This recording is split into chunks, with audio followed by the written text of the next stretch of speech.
Yep.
All right, I believe we have everyone here. I'll call to order the study session. And our first item is the overview of revised code of conduct for elected officials and members of the board, commissions, committees, and task force. Good evening, Commissioners. For the record, my name is Elena Jorquez, and I am one of the assistant town attorneys. Back in April, Vice Mayor Anderson mentioned that the Code of Conduct had been revised, and that triggered the my memory that I should probably give some kind of overview and presentation. So that's the purpose for today. And so today I'll be reviewing kind of the history of our Code of Conduct policy, review the updates, and take any questions. Just by way of reminder, our ethics policy was originally adopted in August of 2012 in order to maintain public confidence and integrity of public officials and to instill public trust through the actions, words, and deeds of public officials.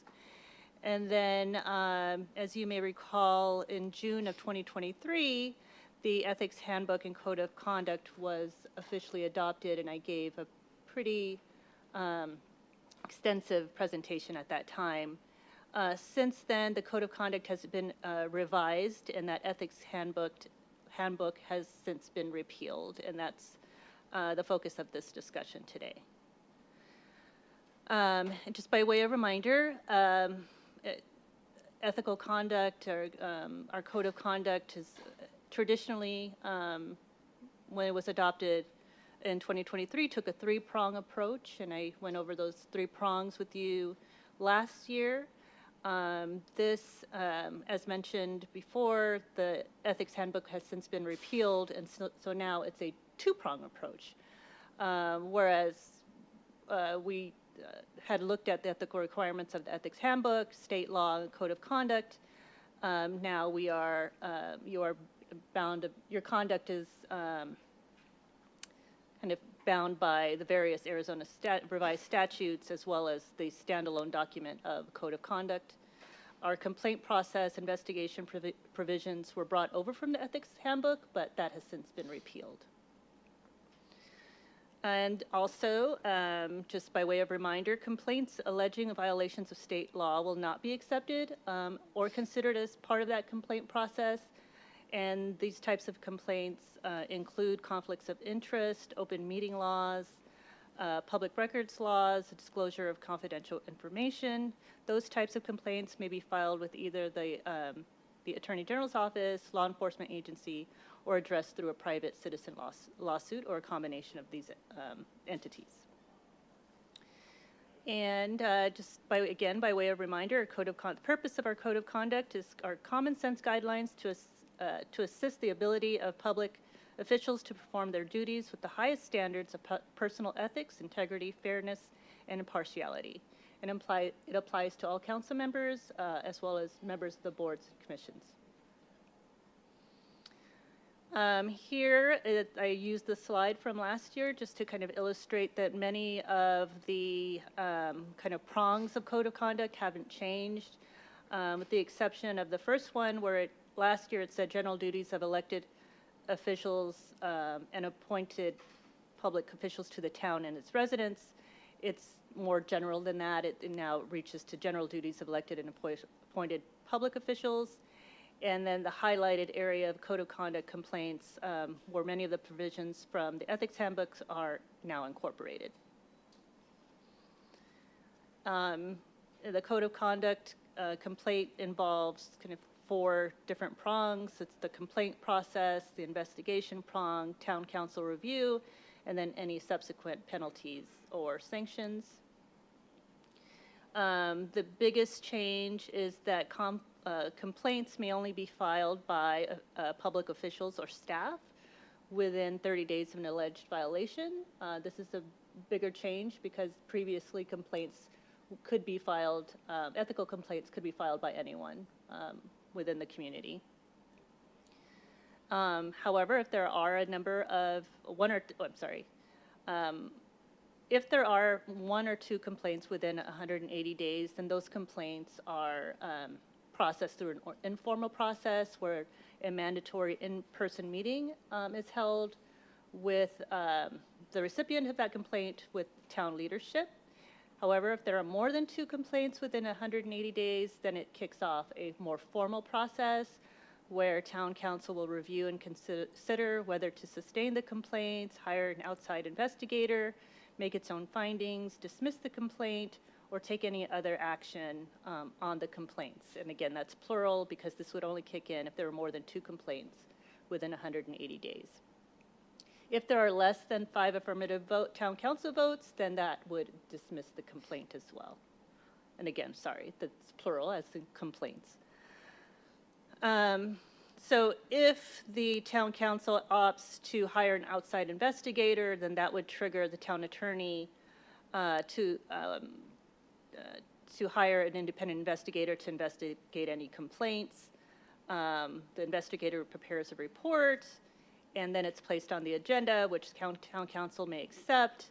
That report, send the complaint back for further investigation, make its own findings, dismiss the complaints, or take any other action on the complaints, as well as impose sanctions. Again, if it fails to receive less than 5 affirmative votes, then the complaints are dismissed. And here is a list of the possible code of conduct penalties and sanctions, just to kind of give you a review of those: finding an ethical violation, but no sanction imposed, mandatory ethical training, letter of warning, formal censure, letter of reprimand, imposition of $500 fine, loss of funding privileges, removal from position or assignment, and/or removal of office for board and commission members. And that sums it up.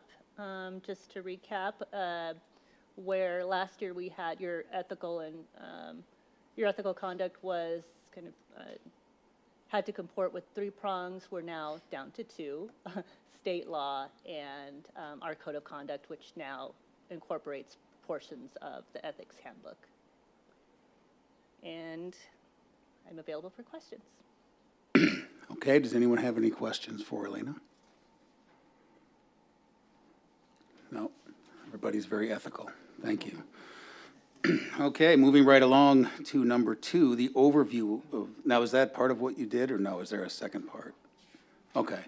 The overview of revised rules of order and procedure for all public bodies of the town.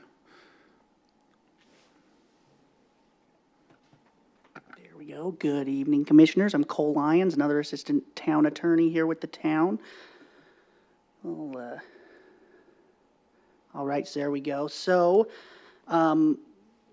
thank you. The point of this presentation is to give you an update on some recent changes to the town code that were put in place by the town council earlier this year.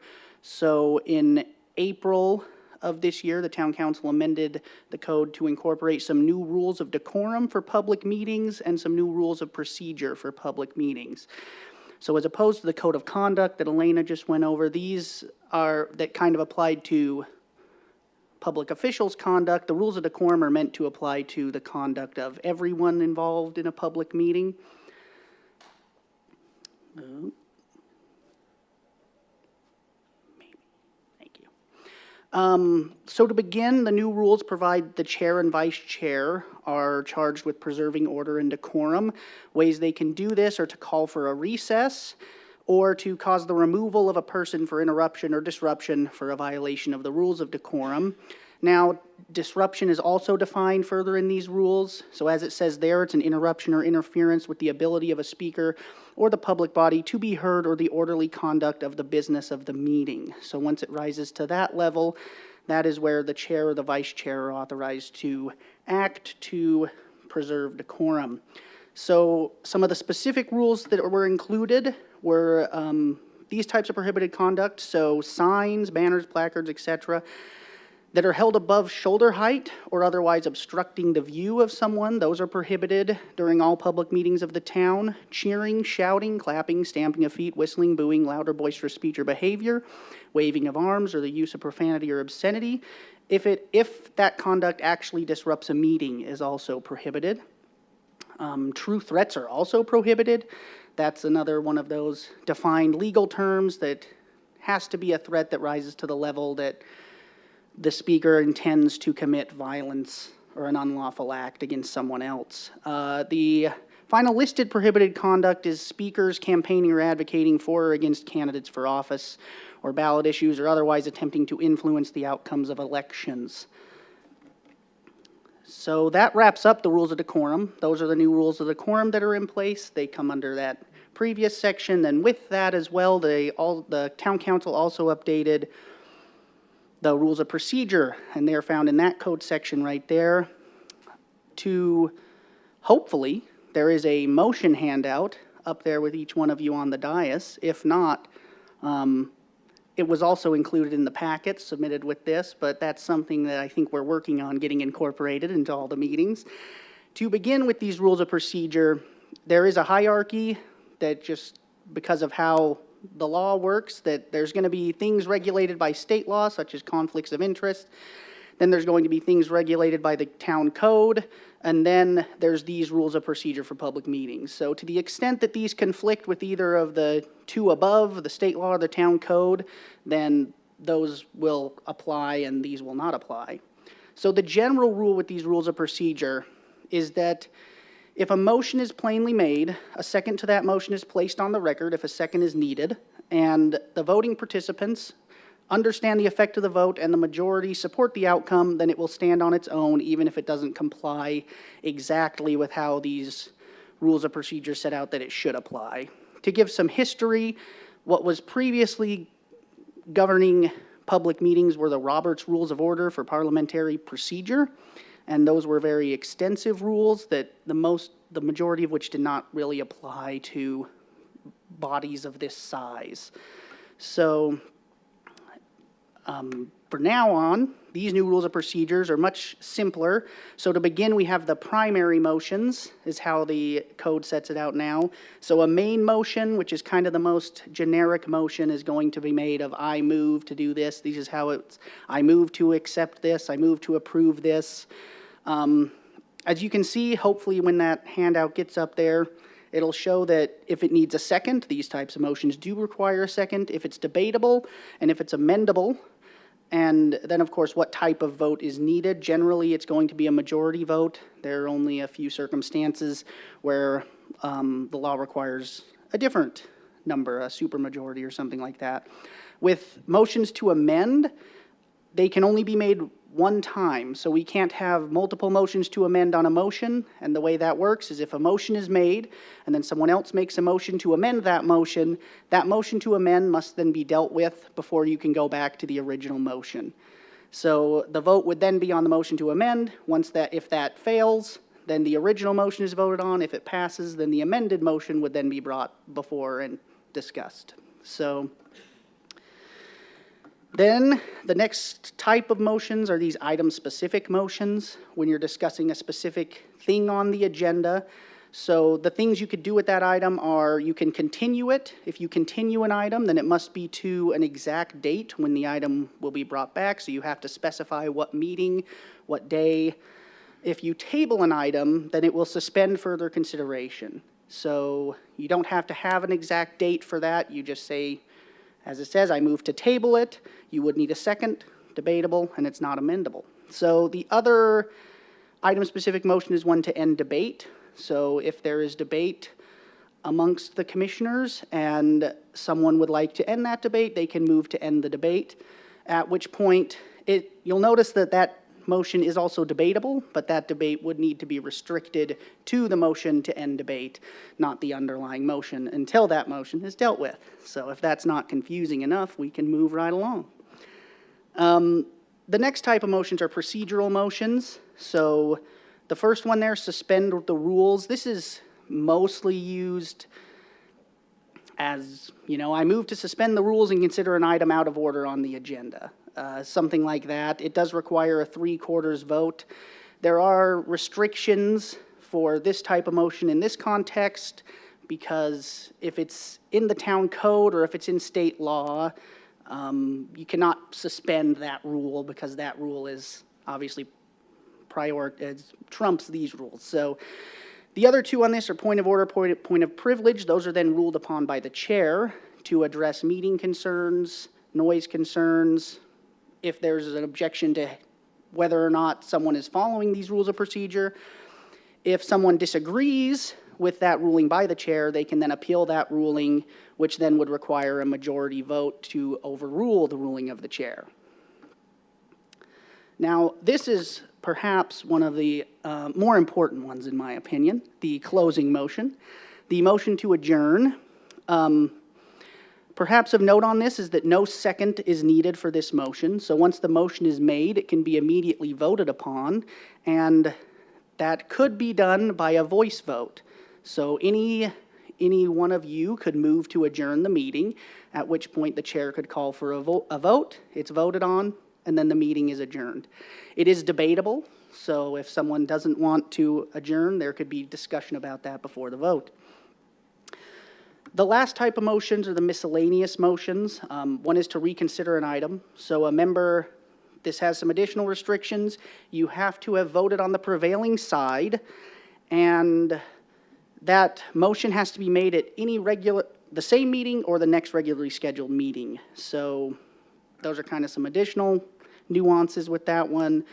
The last two are you can move to recess a meeting. This is a temporary pause in the meeting. There has to be a time set in that motion for how long the recess will be. And that is, as just noted, amendable. So if someone disagrees with the time, they could move to amend that, and that's how that process would work. The final type of motion on there is a motion to move to an executive session. And let's see. Yeah, so with that, I'll take any questions. Thank you. Anybody have any questions? I think everyone's afraid to do anything because it might be out of order, and then we're going to have to get an ethics complaint. So, okay. Well, not seeing any, I think we thoroughly understand it very well. So it's a very difficult part. Thank you. Okay. Now, moving on to item number 3. DR 24-62 Superlight Block, site expansion, plant upgrade with Sal.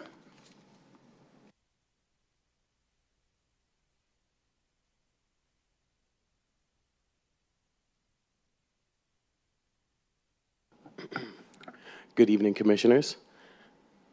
The project we'll be taking a look at now is DR 24-62 Superlight Block Expansion. The subject site, known as Superlight Block, is located at the southwest corner of McQueen Road and Baseline Road, and it includes 4 parcels totaling approximately 8.8 acres. The parcel is zoned general industrial with a planned area development overlay and is completely surrounded by other employment zoning districts, more specifically GI.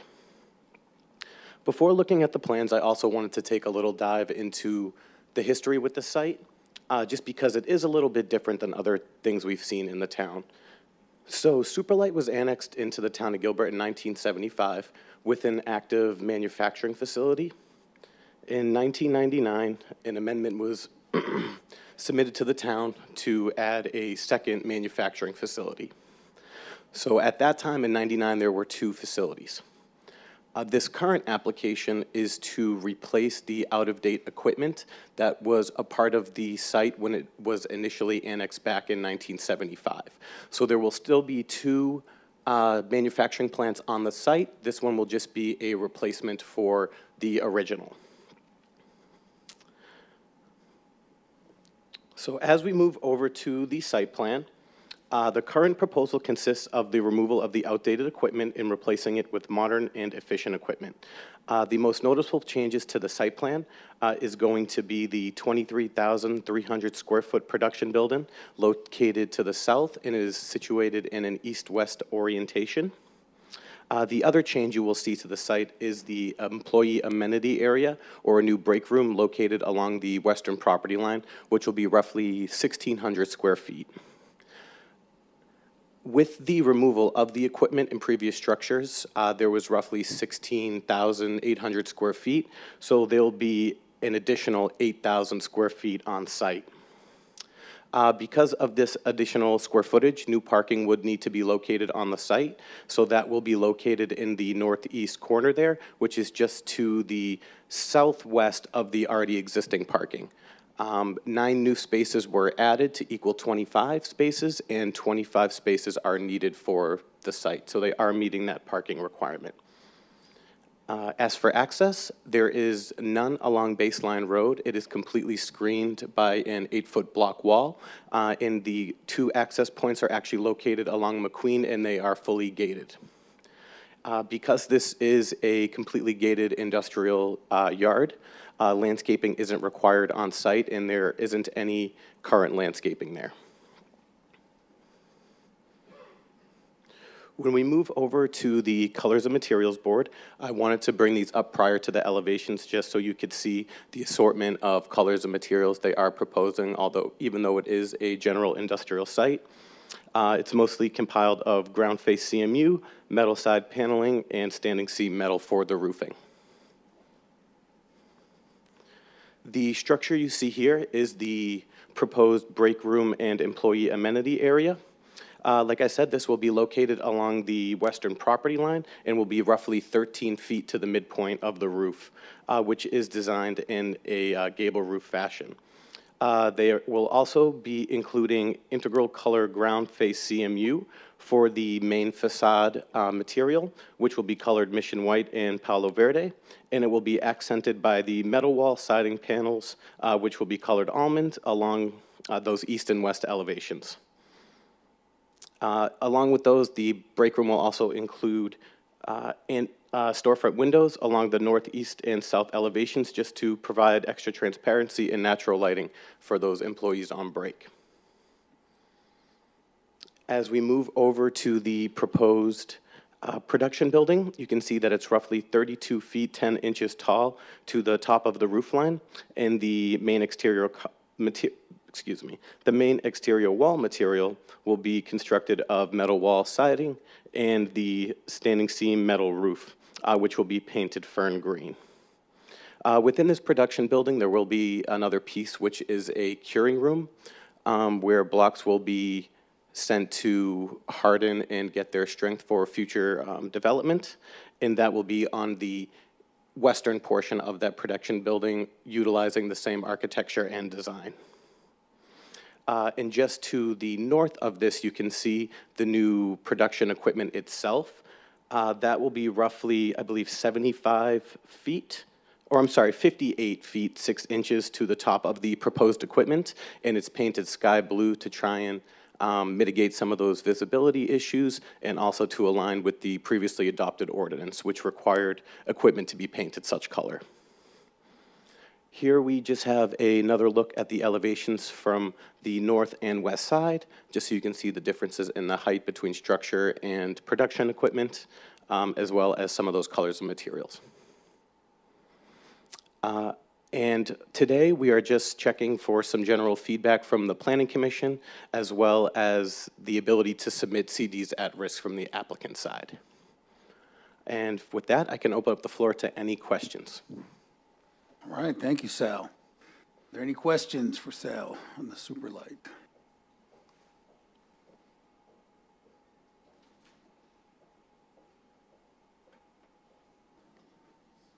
Okay. Well, you've done such a fine job, and/or everyone's afraid of the rules, but I think it's great. I think renovating, and having some, light industrial in Gilbert is something that we need. So I think it's a great job, and thank you for your hard work, Sal. Much appreciated. And we are okay with the CD submittal at risk? I am, unless anybody else has. I'm usually someone who's cautious, but I'm supportive of this one. Great, much appreciated. Thank you. Yeah, so you did a really good job. Thank you. Okay, moving on to number 4. We have DR 24-37, the Lumberyard, and Kristen.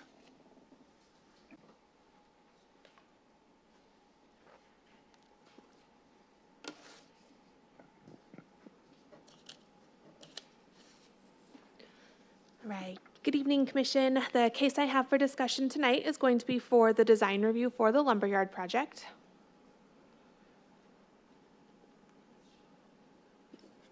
The site is located west of the Heritage District, northeast of Neely and Columber, and is bordered by industrial, multifamily, and public facility and institution zoning. The rezoning for this site was recently approved in May, and I'm now seeking your input on the design review submittal. Tonight, I am specifically looking for feedback on the elevations, but also any general feedback that you'd like to provide. The site is approximately 9.5 acres and is zoned multifamily high. The applicant is proposing to develop a 285-unit complex with the units split between 3 buildings. The units offered will be studios, 1-bedrooms, and 2-bedroom options. One building will face Neely Street and will be 3 stories tall. Another building will be placed at the rear of the site, adjacent to the district lofts community, and be 4 stories tall. The final and largest building will be placed central to the site and will also be 4 stories tall. The building will surround a pool and amenity areas, including a fitness lawn, outdoor kitchen, and fire pits. Additional amenities include 2 dog parks, naturescape seating area, indoor fitness area, a mini market, a coffee and beverage bar, and a business center. The development will be accessed from Neely, and parking will be located throughout the site, with garages being located along the northern and southern property, providing an additional buffer from the adjacent industrial uses to the south. Emergency access for the site will be located at the northeast corner of the site. The applicant is proposing 444 parking spaces, which is the exact number required for the site. There will be approximately 71 garage spaces, 214 covered parking spaces, and 159 uncovered parking spaces. As proposed, there are currently no landscape islands underneath the covered parking, and staff is working with the applicant to find a solution for that. The open space requirement for multifamily high is 40%, but a planned area development was approved in May, allowing for an open space reduction to 35%. The applicant is proposing 35.3% of open space. Landscaping will include a buffer of trees along the perimeter of the site. The types of trees on the site include, but are not limited to, ghost gum, fruitless olive, palo verde, evergreen elm, and southern live oak. Also found on site will be a variety of shrubs and ground cover, such as bluebells, Mexican honeysuckle, orange jubilee, pink oleander, lantana, deergrass, and red and blue yucca. All right, and the buildings are designed in a modern aesthetic with materials that are complementary to the adjacent Heritage District. Staff does have a handful of concerns that will affect all of the buildings.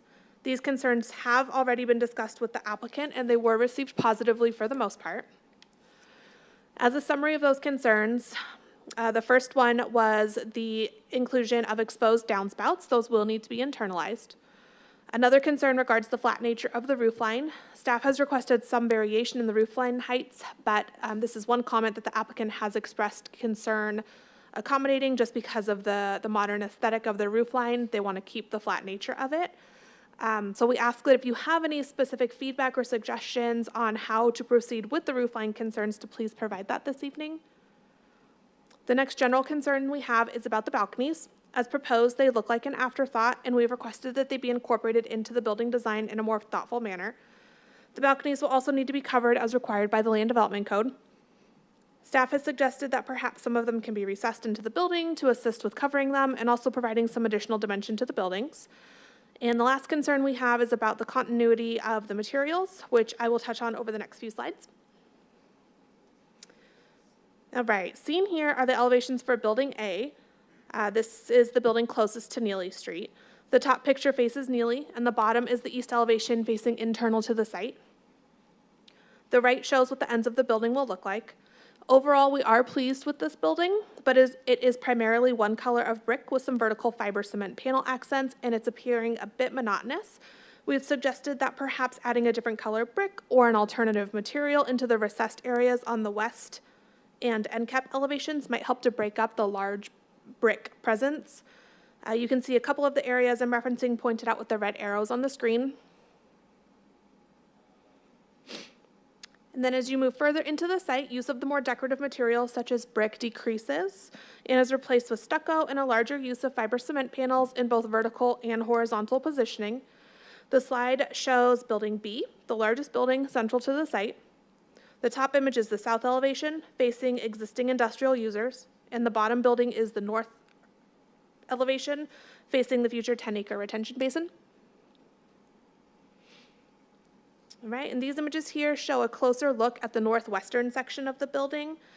The top picture shows the western portion of the south elevation, and the bottom shows the western portion of the north elevation. And then those are also the areas that on this slide are kind of hatched out here.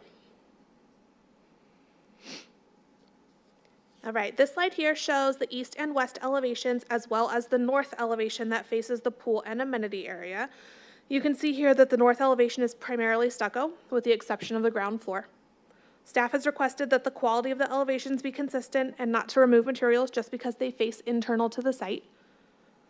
The north elevation will be seen every day by residents who live here and spend time at the pool and amenity areas. The building is also 4 stories tall, so those upper floors will be seen by neighboring properties.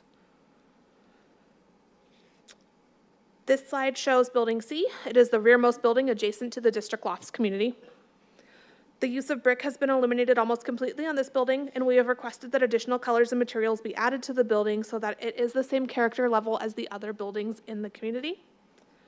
This building faces the District Lofts community, as I mentioned, and should include more material variation so those neighboring properties aren't looking at just 3 floors of stucco. All right, and then that brings me to this last slide of elevations, which are the end caps of Building C. An image of the proposed garages that are found on the north and south property lines, and also an image of the proposed monument sign for the community. All right, this is a close-up of the colors and materials that are proposed. They include a mix of stucco, brick, and fiber cement in varying shades of whites and grays, as well as fiber cement with a wood-like finish. And then here are just some images of Building A's floor plan. The first floor is on the left, and the second and third floor is on the right. You can see the entry points to the building on the east elevation. This is the floor plan for Building B. For the first floor, you can see the amenity areas in that northwest portion of the building. They include a fitness center, mailroom, clubroom, and lobby area. This is the floor plans for the upper levels of Building B, with the second floor being shown on the top and floors 3 and 4 on the bottom. All right. This slide is showing the floor plans for Building C. First floor is on the left, and second through fourth floors are on the right. You can see the entry points from the west elevation. And then lastly, I have a few snips of the proposed bedroom options. 20% of the units will be studios, 31% 2 bedrooms, and the remainder being a mix of corner and standard 1-bedroom units. And with that, I am seeking your input tonight on the elevations, including any roofline comments that you may have and any other general feedback that you would like to provide. Thank you, Kristen. Okay. Anyone have some comments they'd like to start out?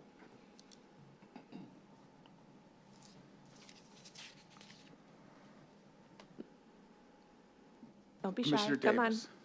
Why not? Thank you, Chair. Kristen, I guess I just want to say that I agree with your points on the elevations. I'm disappointed that the balconies don't have that cover.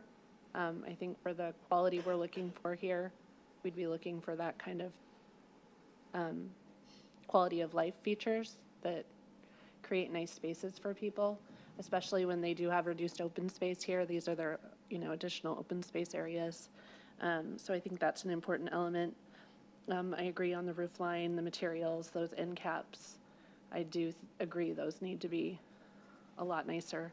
I like the baseline of materials that they've presented. I do think they could add some more variation there.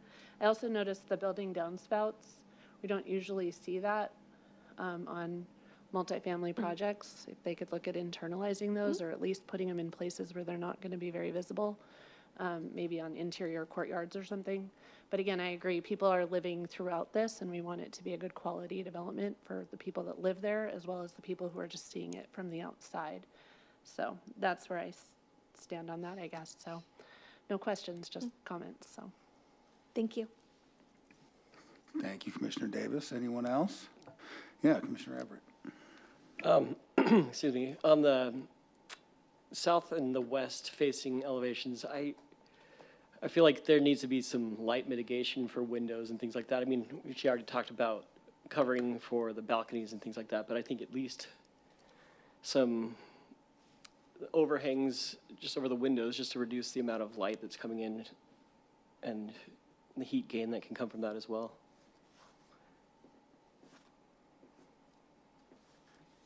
Thank you. Thank you, Commissioner Everett. Anyone else? Commissioner Gage, please. I just thought it was a little bit disappointing that the variation in materials got lower as the project moved east. I would have liked to seen some variation carried all the way through. So I'm glad that you noticed that and they're going to make some changes here. Thank you. Thank you, Commissioner Gage. Any other comments? Commissioner Simon, please. So I would agree with the elevations with regards to, I feel like there can be some more variation there. I don't know that I agree with the downpipes, so I actually like the way that those kind of break up the look a little bit, so I guess It's a requirement in our LDC to have them internalized. okay. And that's fine. I wasn't sure if there was a reason for that. However, looking at them and thinking about the Heritage District and some of the industrial look that's down there, I guess that's the direction I was going with it. So if it's in the LDC, then it's in the LDC. From there, I would agree with the balconies. I kind of feel like there can be something done there to make it look a little bit less institutionalized, which is kind of the direction I go with it. So otherwise, I like the layout. A little bit of concern with the way the parking is with Building A. I think if I counted roughly, there's about 50 some odd beds in Building A, and there's about 20 some parking spaces close to that. So I guess I would probably, in my mind, I think we're pushing all the parking to the back of the lot. So. But I don't know that there's anything to be done there. And then a quick question with regards to, you had mentioned islands under the covered parking. Would that put them in a position where they're losing the amount of parking that they need, or am I misunderstanding what you're saying? Yeah, so Chairman, Commissioner Simon, it would put them in a position to lose parking, and they are currently meeting parking exactly.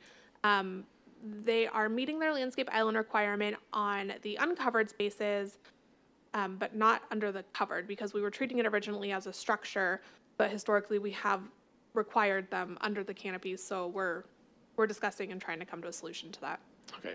I guess if to go on record, it would make a difference, I would be okay with alleviating the requirement for the islands under the covered parking just to get to the parking that we need. Thank you, Commissioner Simon. Any other comments? Commissioner DeGravino. It's probably a little bit too late, but I was doing a quick calculation here, and with 444 spaces divided by 285 units, that's 1.56 spots per unit. And I was out with my young daughter when we were looking for condos for her, and parking was always an issue in these types of places. It's probably too late, but to me, that seems a little bit low. You know, you got one space per one bedroom. You could have 2 people in there. You got 2 spaces per 2 bedroom. You could have 4 people in there, 4 cars. I just think this parking issue is going to become more of a concern as time goes on. And I don't think it's enough. It's probably too late. But it's just a concern of mine because I'm quite familiar with it, with looking for condos. My daughter did buy one. And there was an issue in that complex last night, big, huge meeting over parking. So she asked me if I could be with her. And so I don't know if anything could be done, but I just think it's not enough for what they're building there. Sure. So Chair Munt, Commissioner DeGravina, that is a bigger conversation because right now they are meeting their parking requirements per our land development code. We require a certain amount per bedroom, and they are meeting that. So we can't require them to include excess parking. So it's more of a bigger picture conversation than specific to this project. You know, that's what I figured. Oh, I just turned mine off. Thank you, Commissioner DeGravino. Commissioner Fay, please. Thank you. I've expressed probably more frustration than anyone with parking things, but it's not with, I mean, you're at the code, you meet the code, move on. Most of my frustration is when people are trying to get downward deviations, and then I'm kind of the antagonist here and everything else. I do share the frustration that this could be, I think, not reoriented, but shifted so that more of the parking's up front.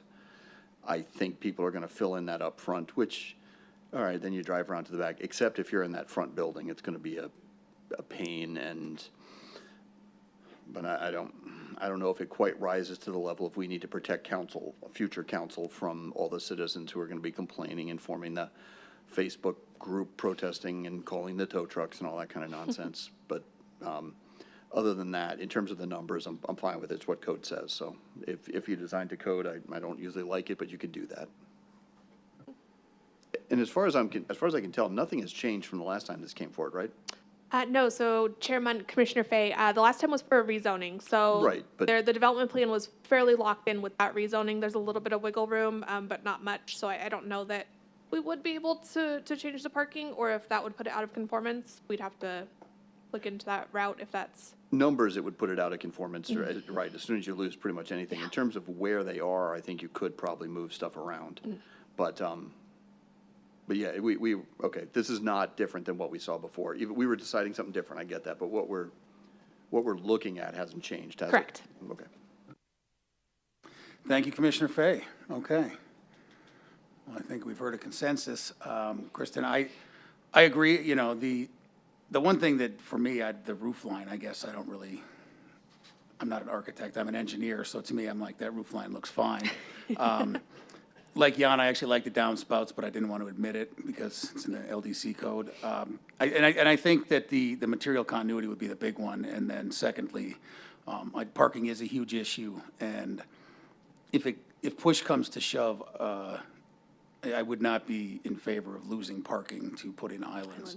I would think maybe some more innovative things like putting some solar or something to make up for it, maybe, I don't know, something to do. But the parking needs to be there. So that's just my 2 cents. So hopefully that gives you some of what you need, and, good luck when we see it the next time.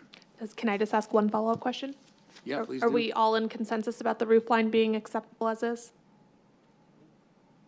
I'm not. I think it could do more. I think either it beefs up and separates in some areas where maybe there's more of a statement at the top of the roof or something, but that's just my opinion. Okay. Yeah, and as a clarification, I just meant that I really don't want to say care, that sounds too harsh. No, I understand.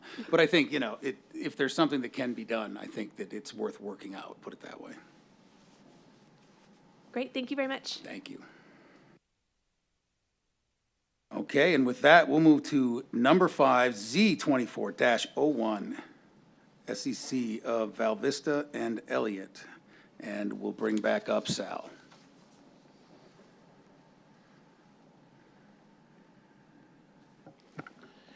Hi again, Commissioners. The next project we'll be looking at is the 24-01 southeast corner of Val Vista and Elliott. The subject site is approximately 4.5 acres and is located within a larger 12-acre Val Vista and Elliott Center master site plan that's located at the southeast corner of Val Vista Drive and Elliott Road. The subject site is currently developed, but on this master site plan, there is a vacated 37,000 square foot fitness center that was approved under case Z99-22 and UP 99-09, which is located along that eastern property line there. The subject site is also surrounded by other commercial uses in zoning districts to the north, west, and south, but single-family residential shares the border of that eastern property line. So when we move forward to our request, there are a few different pieces to this PAD amendment. The first, the applicant has proposed to rezone approximately 4.5 acres of shopping center to 4.5 acres of general commercial. The subject site is approximately 12 acres in total and is currently comprised of the shopping center zoning district. The applicant is requesting to rezone these 4.5 acres to accommodate the excess square footage the self-storage facility will provide, as the shopping center zoning district has a maximum square footage allowance of 75,000 square feet. The second piece of this request is the intention to modify the existing development plan that was approved under Z99-22 by incorporating a roughly 11,000 square foot retail facility centralized on site, along with redeveloping that vacant fitness center to become a self-storage facility and to develop accessory storage structures as well to the north and south. Lastly, for this application, the applicant is requesting to amend or delete previously established conditions of development within the Val Vista and Elliott Center PAD, more specifically to ordinances 722 and 1179. As these specific conditions speak to an existing pedestrian path that was developed in the first stages here, and some of the language is overlapping when referencing this pedestrian easement. So this is the opportunity to try and clean up some of these older ordinances and create a smooth slate moving forward. As for the modified conditions, I have them here on your screen in a bit more detail. As you can see, the modification to condition O is to eliminate this completely, as it is essentially referenced in Ordinance 1200, this pedestrian pathway and the 25-foot landscape easement along that eastern property line, as well as the modification to condition LL and Ordinance 1179, again referencing this pedestrian plaza that should bring you to a center point on site. The only portion of that modification that is to remain is that section in the center that says an outdoor seating area shall be provided with any restaurant use. And if one is provided in that proposed retail section, they would have to accommodate this condition and provide the patio area.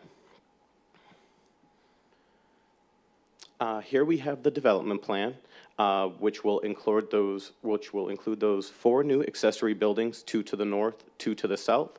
And those 4 buildings will total to roughly 39,000 square feet, and with the existing structure at 37,000 square feet, which is bringing us to the request for that general commercial zoning district.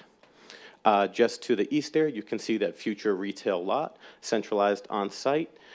The parking hasn't been detailed just yet, just as we move forward and when a user is ready, we have the ability to make those site-specific adjustments during the design review phase. Another component of this application is actually going to be some phasing. So phase 1 of this proposal is going to include the storage structure, or I'm sorry, the storage facility that will be remodeled, as well as the 4 new accessory structures to that storage facility. And then phase 2 will be the construction of a shell retail building when a user is ready. So there will be a couple phases here on site. Another component to the design is actually going to be a request to deviate from some setbacks. So you can see here on the plan, the existing structure is set back 60 feet. When the fitness facility went in, it was approved with the 60-foot setback. With our current code, the general commercial and shopping center districts both require a 75-foot setback for any new structure. And because this building is existing and is still maintaining the landscape setback to the east, they are requesting that any new structure be required to meet that 75-foot setback and the existing meet the 60. So that's the other request here with the design of the site. As we move to the zoning exhibit, as I referenced earlier, the eastern portion of the 4.5 acres is requested to be general commercial to accommodate the storage facility, and the piece just to the east will remain shopping center where they would like to develop that retail use. For neighborhood meeting, one was held back in August of 2023, and no members of the public attended that meeting. And today we are here just to seek some general feedback of the proposed rezone and, of course, the updated development plan. And I can open the floor up to any questions or comments. Thank you. All right, very well, Sal, thank you. Anyone want to kick off some questions for Sal? Some commendations? Okay. Commissioner Fay.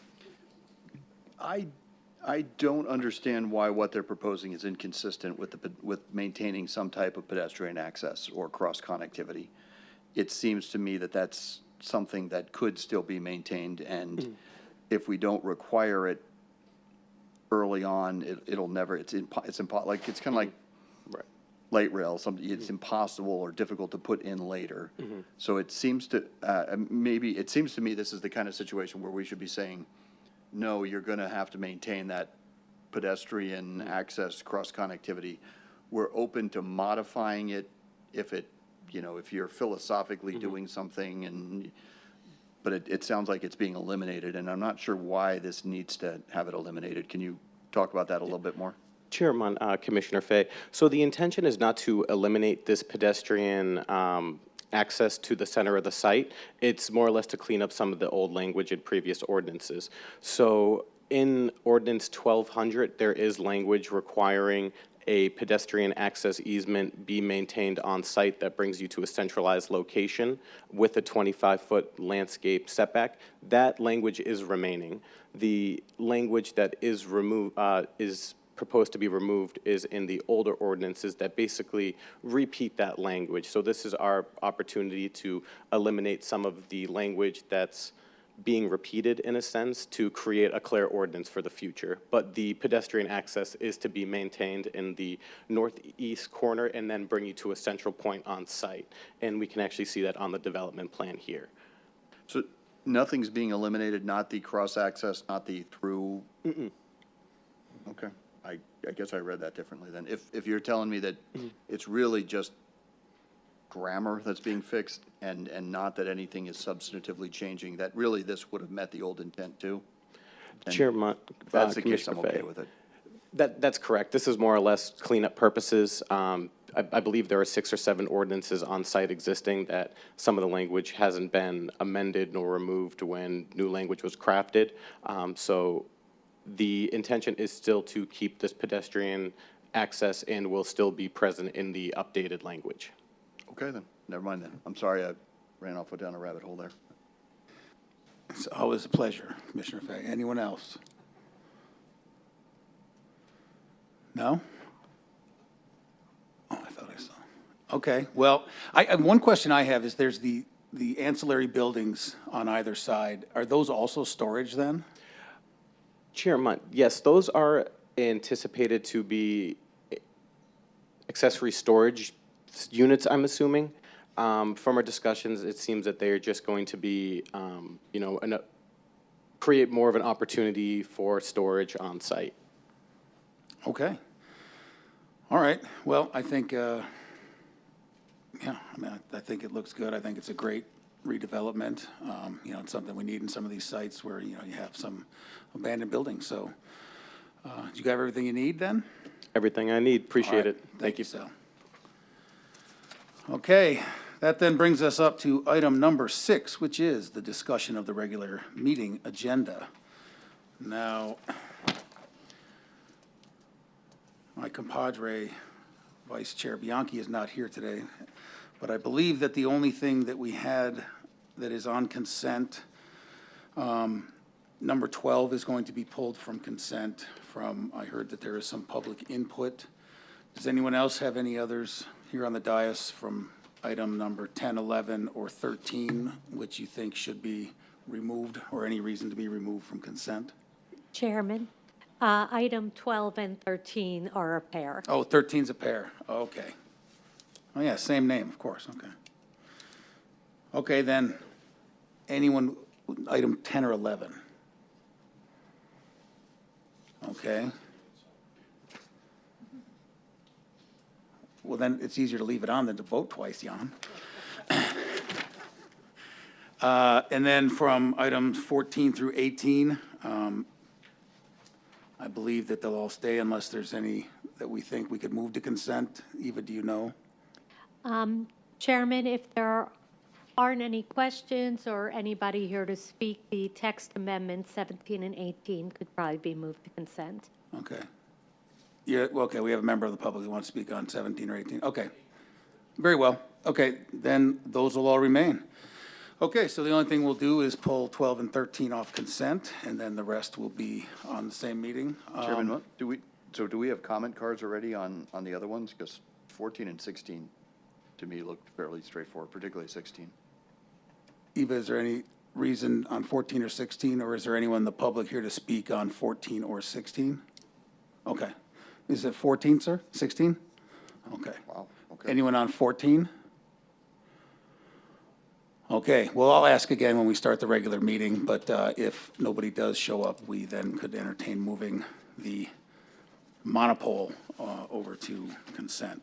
Let's recess. I'll adjourn the study session now, and we'll recess for 5 quick minutes in essence of time, and we'll come back and start the regular meeting at 6:07 and 30 seconds. Thank you.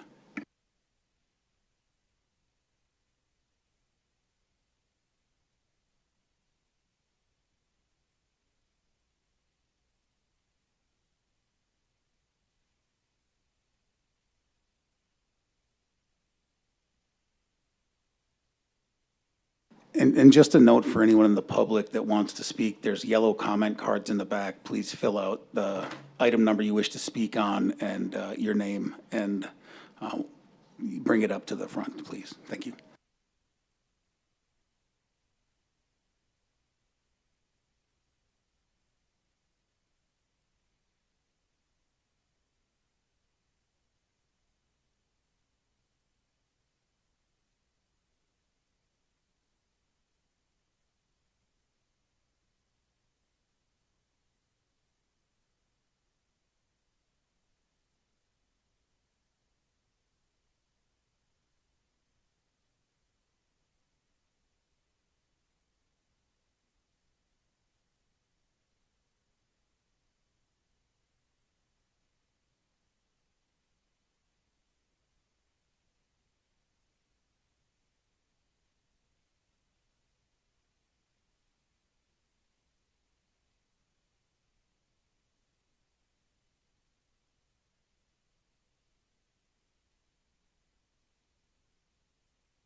Okay. Without further ado, I will call the regular meeting to order, and the first order of business will be the Pledge of Allegiance. Please stand and join me. Pledge allegiance to the flag of the United States of America and to the republic for which it stands, one nation, under God, indivisible, with liberty and justice for all. Thank you. Eva, could we get a roll call, please? Commissioner Everett, Here?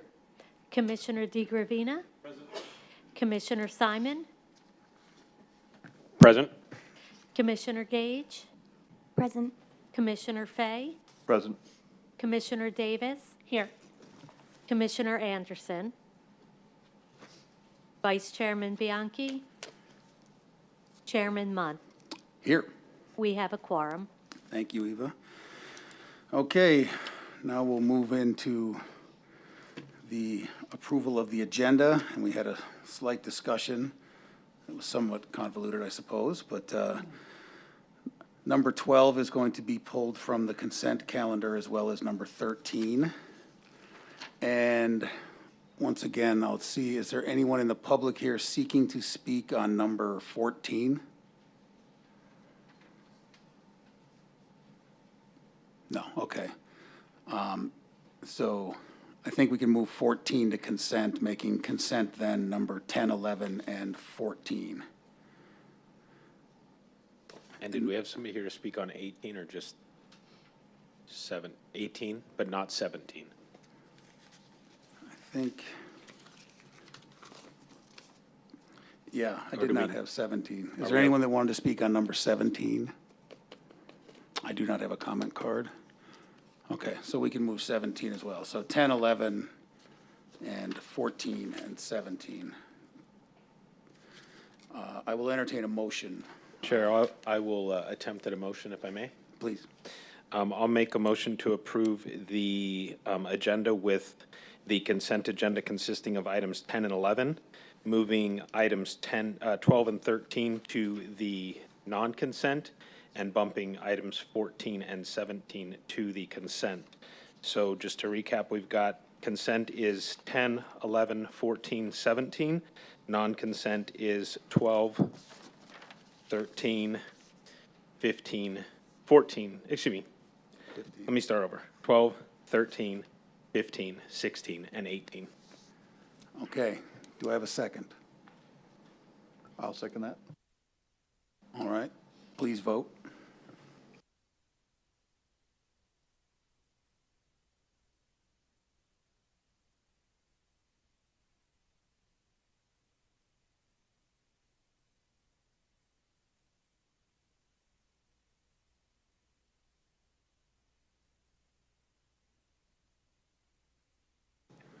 Okay, motion passes unanimously. All righty. With that approval, we'll move into communications. So prior to the start of the consent, we will have communications from citizens. This is separate. At this time, members of the public may comment on matters within the jurisdiction of the town. The commission board may not discuss items that are not specifically identified on the agenda. Therefore, pursuant to state law, action taken as a result of public comment will be limited to directing staff to study the matter, responding to any criticism, or scheduling the matter for further consideration. So in layman's terms, that's if you want to talk about something off this agenda. Is there anyone that wanted to speak on something not on the agenda? And I did not have any comment cards. I don't see anyone. So we will then move on to number 9 and a report from our council liaison on current events, Councilmember Anderson. Thank you, Mr. Chairman. Just quickly, if you weren't overwhelmed enough on the code of conduct, let me overwhelm you a little bit more and encourage you and also the general public that's here to understand that the November 5th ballot is going to be a very extensive ballot. I've heard 3 pages long. And Gilbert does have a couple of issues on there, and we have some very good information on our website that explains about override expenditures and about exempting the CIP from those expenditures and how that all works. So I'd encourage you, as well as any members of the public, to go to our website to learn a little bit more about that, so you know going into the election what it is you're voting for or against, whatever the case may be. Thank you, Mr. Chairman. Thank you, Councilmember Anderson. Okay. From there, we'll go into the public hearing consent. All items listed below are considered the public hearing consent calendar. The commission or board may, by a single motion, approve any number of items where after opening the public hearing, no person requests the item to be removed from the consent calendar. If such a request is made, the commission shall then withdraw this item from the public hearing consent calendar for the purpose of public discussion and separate action. Other items on the agenda may be added to the consent calendar and approved under a single motion.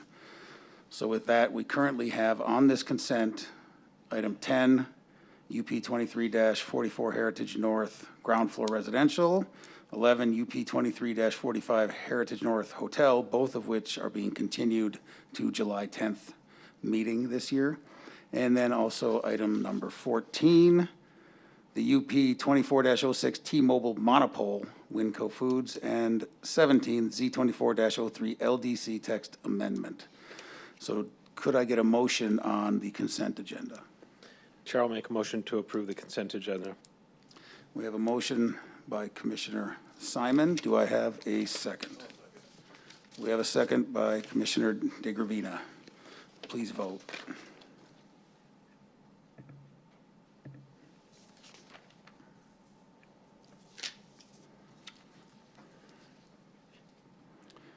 Motion passes 7-0. Okay, now, moving into the public hearing non-consent. The non-consent public hearing items will be heard at an individual public hearing, which is this, and acted upon by the commission by a separate motion. During the public hearing, anyone wishing to comment in support or in opposition to a public hearing item may do so. If you wish to comment on a public hearing item, you must fill out a public comment form indicating the item number on which you wish to be heard. Once the meeting hearing is closed, there will be no further public comment unless requested by a member of this commission. So I do have a number of the yellow cards up here. If there are other individuals who did wish to speak on any of the matters, the yellow cards are in the back. Please fill one out and bring it up, and we'll get you a chance to speak. Okay, so to start here, we will go right to item number 15, DR 23-96, Celebration Medical Center, and Ms. Nicole Russell.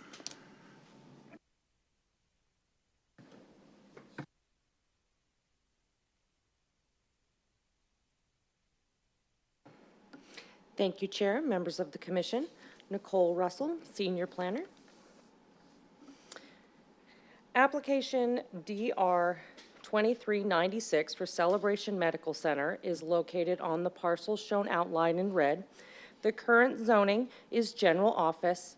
To the north of the site, there is general office.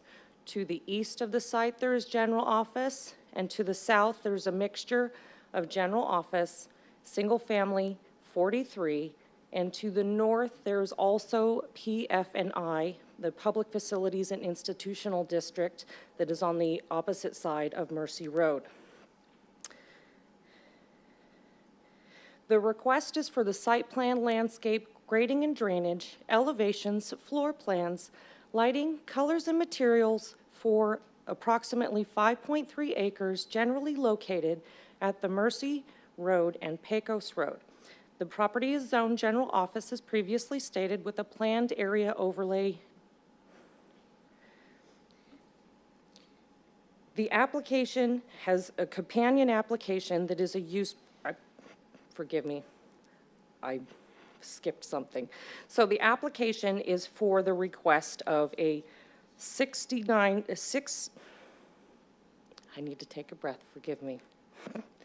The proposal is for a 3-story, 67,947 square foot medical office complex on approximately 5.3 acre site. The site is accessed from Mercy Road and from 156th Street with an emergency gated access on 157th Place. Parking is located on all sides of the building, with the majority of the parking located on the eastern side of the site. A portion of the parking on the southern portion of the site will be covered. This application has a companion application, which is an administrative use permit for a parking reduction of 25%. This application is currently in process. The application has been mailed out to the neighbors, and the notice of decision date should be June 20th. Some background on this site. Per the ordinance 2210, which was approved in 2008 as part of zoning application Z0836, specific development criteria relating to the residential property to the south, shown right about here. The development criteria included in that ordinance had a height limitation of 25 to 35 feet in height within 100 feet of the property. The proposed building is outside of that 100-foot area from that specific residential property. Here are some elevations of the site. The overall height of the building will be 58 feet tall to the top of the mechanical screening. The building includes parapets, canopies, and canopies over the entrances with a combination of different colored CMU block and fluted CMU block. There are also metal panels, faux wood metal panels, and 4 colors of glass windows. The floor plans I did not provide in the presentation because at this point they are open and they will be tailored to specific tenants with tenant improvements. Here's some of the colors and materials board. The renderings that are on the colors and materials board more accurately show the proposed design of the exterior of the building. Landscaping. The landscape palette includes various trees throughout the perimeter site as well as in the parking area. Some of these trees, but not limited to these trees, are Palo Verde, red push pistache, and evergreen elms. Some of the shrubs that are included in the landscape palette include rosemary, red bird of paradise, pink fairy dusters, and lantana.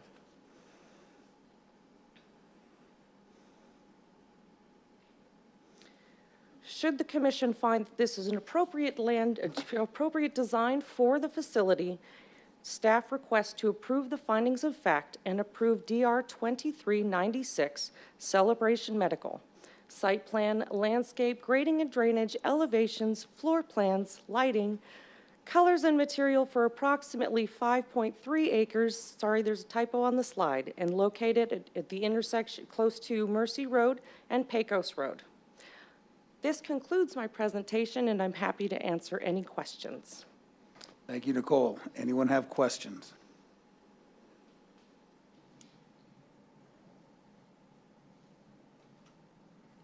Okay, I do not see any, and was the applicant here and wanted to do any presentation of any kind? Chair Munt, the applicant is here and is willing to answer any questions the commission may have. Okay. All right.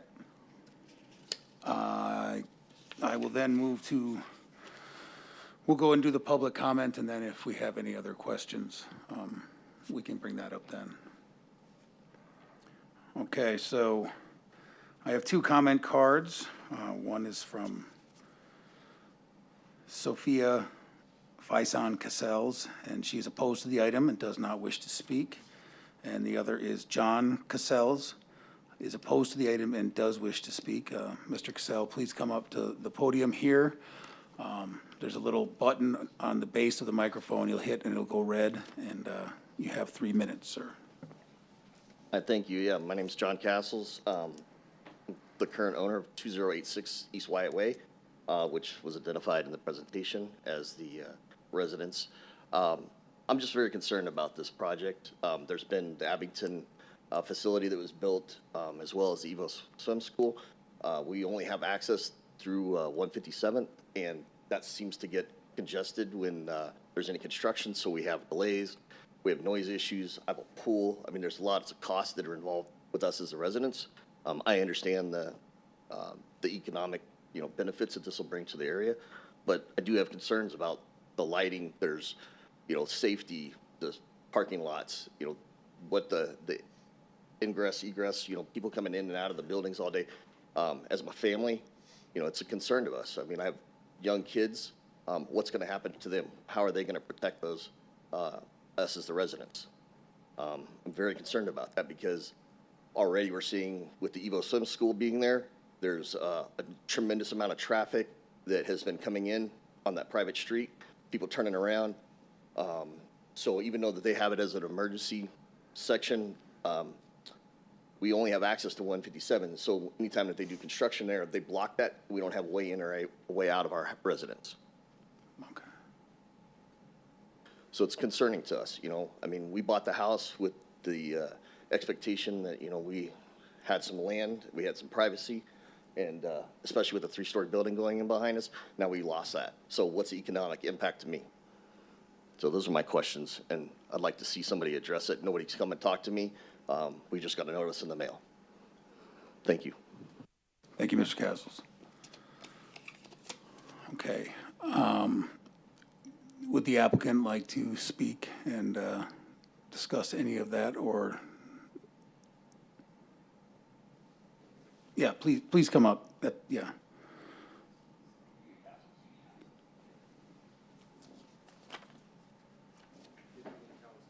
There's a button on the base, I think, it'll turn red when it's, Can you hear me? yes, sir. Good evening, council. Brendan Schaefer on behalf of Oakland Capital, who's the developer of this project, excuse me.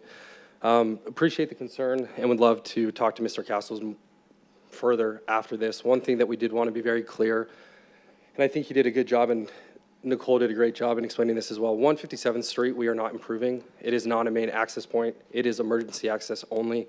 It is gated for this reason specifically. And so the main ingress and egress would be off of Mercy. We've specifically designed our project with that in mind.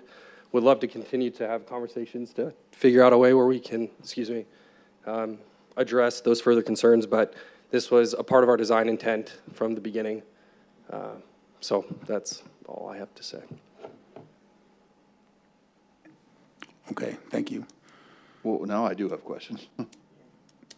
Okay, no, and do you have a question for the applicant? I think so. If 157 is going to be gated, how do the people around, how do they get in and out if they can't use 157? So if we could pull the site plan up, that may be easier. So 156th is on the east side of the site. And you can see that there's a main entrance off of Mercy, and then 156th, which again is on the east side. Mm-hmm. The west side, on the west side, on the east side is 157th. Okay. And there will be a gate there, and it's only accessible for emergency purposes. So 157th is open, your property is gated. It's not 157 that is gated. Correct. Okay, I'm sorry, I misunderstood. No, and what you said. that's on me. So you can see 156th to the west. Okay, in it's Mercy. not a problem. When he said 157th is gated, what he meant is his property is gated going on to 157th. I misunderstood that. No, Question correct. answered. Yep, thank you. Okay, thank you, sir. And just to clarify, that's a crash gate? Is it a crash gate or just a emergency entrance exit? That's a good question. I'm not exactly sure, but. But it wouldn't be an exit off of the property, it is emergency only? Yes. Commissioner Davis? Thank you, Chair. One question I had too is, he had mentioned lighting as a concern of his as far as, I assume, concern that lighting will spill across property lines. Is there any kind of timing on the lights, or I assume you plan to mitigate it at the property lines so it doesn't spill across onto those? Yeah, we worked with staff. I residences? forget the height, but there was a height that we dropped the height in that southern area. And this will be a normal business hour professional medical building. But we are very open to time those lights appropriately in the evening to help the residents on the south side. Okay. Nicole, did you have something on that? Chair Munt and Commissioner Davis, the lighting in the parking lot is required to be no higher than 14 feet within 100 feet, or I'm sorry, yes, 100 feet from residential. So any of the lighting on the site 100 feet in is only 14 feet high, whereas other parking lot lighting is 25 feet high. Okay. Thank you. Does that answer your question? It does, it does. I just wanted to clarify for the neighbors so they understand that that is required to be mitigated and that it has been looked at to try to keep that at a minimum for them. And additionally, applicants are required to provide a photometric plan with no higher than 0.3 foot candles at the property line. Great, thank you.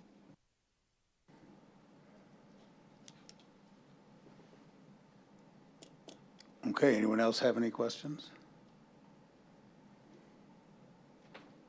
I do. I have one. Oh, yeah. Commissioner Simon. Nicole, I think you mentioned in your staff report that this is, they're seeking a 25% reduction in parking. Did I hear that correctly? Or am I? Chair Munt, Commissioner Simon, that is correct. The applicant has requested administrative use permit to do the 25% reduction in parking per the new ordinance that was adopted in March. So it matches the new ordinance that we adopted? Correct. Okay. And Nicole, I believe the reasoning for that is that a lot of the space is taken up by large medical, like is there some reason that they don't need the parking? The applicant has provided both a narrative with justification for the request and a minor parking study to support a reduced amount of parking on the site per the code. Yeah, I thought it said something about, I have a quick question. yeah, Commissioner DeGravino. Just because they request the parking reduction, that's not an automatic guarantee because of the new code. But it sounds like from what I'm reading here, that's already been, basically it's going to be approved after this meeting. So it's already been looked at and justified, and the reduction is going to be granted. Chair Munt and Commissioner DeGravina, staff has had several corrections or several rounds of review with corrections, and the applicant has provided the information that's satisfactory to staff to move on to the next portion of the administrative use permit process, which is mailing out to the neighbors. Okay. So as of right now, it's not a definite. The notice of decision, the notice of decision date is June 20th. Staff mails out to the neighbors in case there are any concerns that could alter the notice of decision date. Thank you. Okay, and one other thing that I just wanted to do as a point of clarification is that currently on this site, what is the maximum height of the building that would be allowed, or just as an idea, just for the record of what is allowed by right of the property as it exists right now? Sorry to put you on the spot. Per the LDC standards, it would be 55 feet and 3 stories. Okay. And then, and then why I say that is just simply to point out that, that as a land use that this is part of what is the right of the individual to be able to do. And I think that from the mitigations on the lighting, that's one thing, but we can get that into discussion after these questions when we close the public hearing. Anyone else have anything else before we close it and bring it to the dais for discussion? Chair, just to clarify on that too, it looks like the building itself is 45 feet. It's the mechanical screening that's exceeding. So that should help too, as far as visibility into the neighborhood and so on. Right. Okay, any other questions, or should we close the public hearing? Okay. Thank you both. We'll close the public hearing. We'll bring it up to the dais for discussion and then an eventual motion. Anyone want to kick it off? Discussion-wise, I did spend a bit of time, I know everyone I obsess about some of the externalities, and I did kind of drill into the parking. And I essentially did I used to be a city engineer, and I did kind of my own analysis of what's probably happening right now in terms of approving that reduction. And I kind of came to the conclusion this is a fairly straightforward one. This looks like the type of thing that would be overparked normally. That if we followed the code strictly, this would have too much parking, and you'd have a whole bunch of empty parking that sits there all the time. So this looks like the kind of project that's tailor-made for that reduction. That's why it didn't pique any of my interest elsewhere. Right. Nothing else on this project struck me as controversial. Thank you, Commissioner Fay. Anyone else? Discussion? Commissioner think it's- Davis, yeah. Thank you, sorry. I think it's an attractive building. It seems to fit in with what else is out there. I don't see where I agree on the parking, I think it's appropriately parked. But if it did have an issue, I don't see where it would spill into the neighborhood or cause any concerns for them. I feel like it's removed enough with that emergency access point that nobody's gonna be going out that except for emergency vehicles. So I guess I don't have any huge concerns as long as they're, maintaining their lighting and trying to be a good neighbor and have appropriate landscaping buffer and so on, so. Thank you, Commissioner Davis. Any other comments or questions or a motion?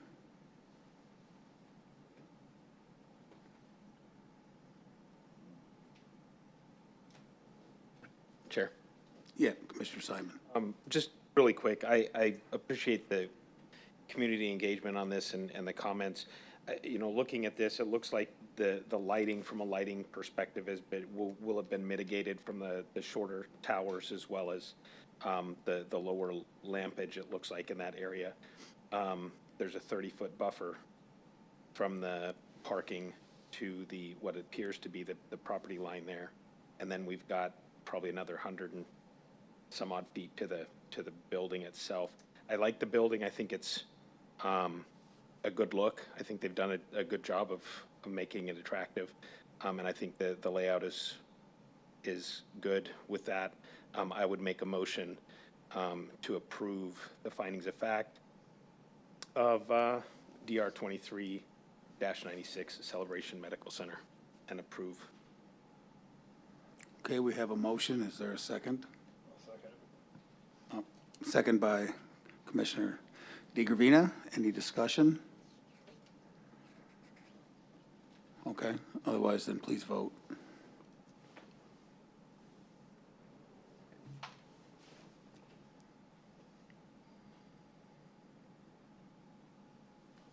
Motion passes 7-0. Okay, moving on, we have to go back to number 12 and 13 because I erroneously hopscotched those two. So we'll move on to number 12, UP 24-33, signature at Santan Village House of Sport. And Keith, welcome.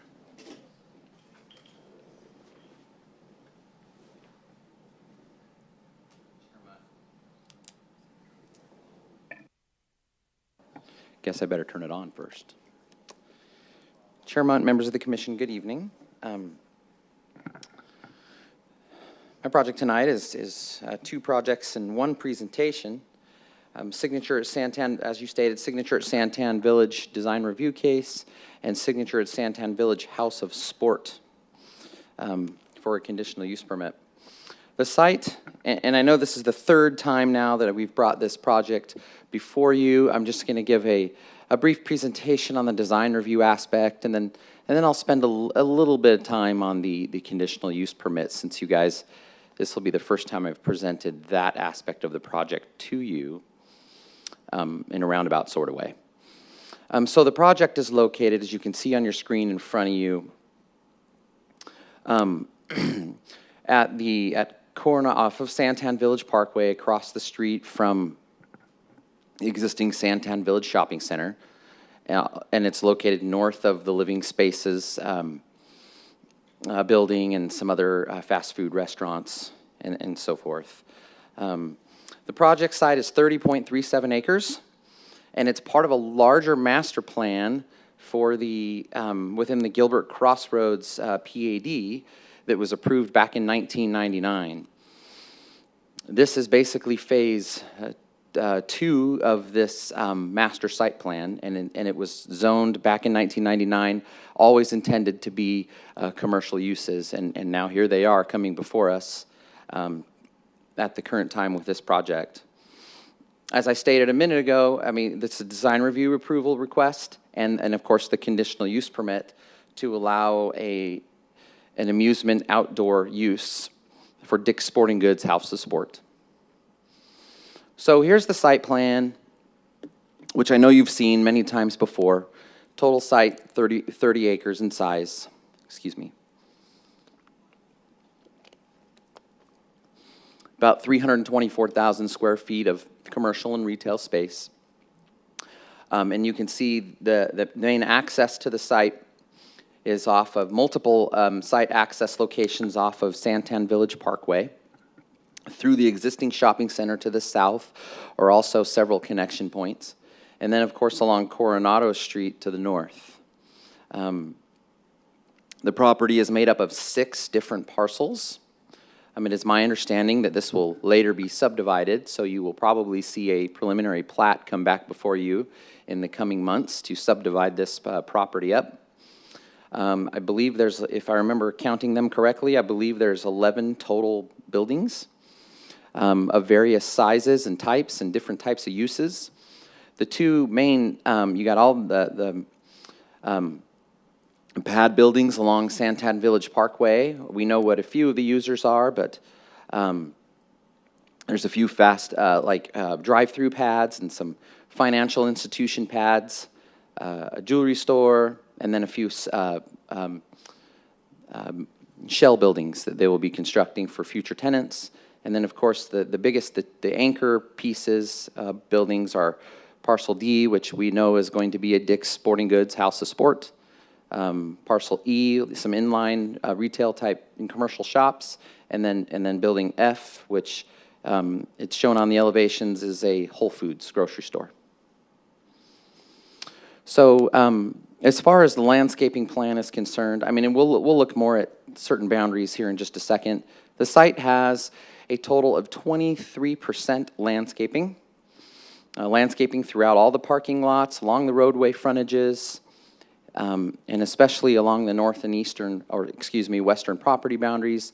In a minute, when I zoom into it and show you in more detail, you'll be able to see that there is 3 rows of trees in a 40-foot landscape buffer along the north and along the western property boundaries. Let's just look at the building elevations really quick. I know you've seen these before, but I know that there's some individuals, some citizens in the audience who have not. Here's some of the retail buildings that you'll see on site. Most of the buildings are all flat roof with varieties of materials, some stucco, some type of tile, porcelain, limestone type tile, and like niche, some hardy plank siding, looks like wood siding, and some metal materials, and some brick and so forth. So a lot of different types of materials, all earth tone colors that are very similar to what you see to the south where Living Spaces is. So I'll just roll through these really quick. Here's the pretty picture for some of this multi-tenant shops building. This is a restaurant pad. Could be a burger joint, who knows? I don't know what it is right now at this point, but.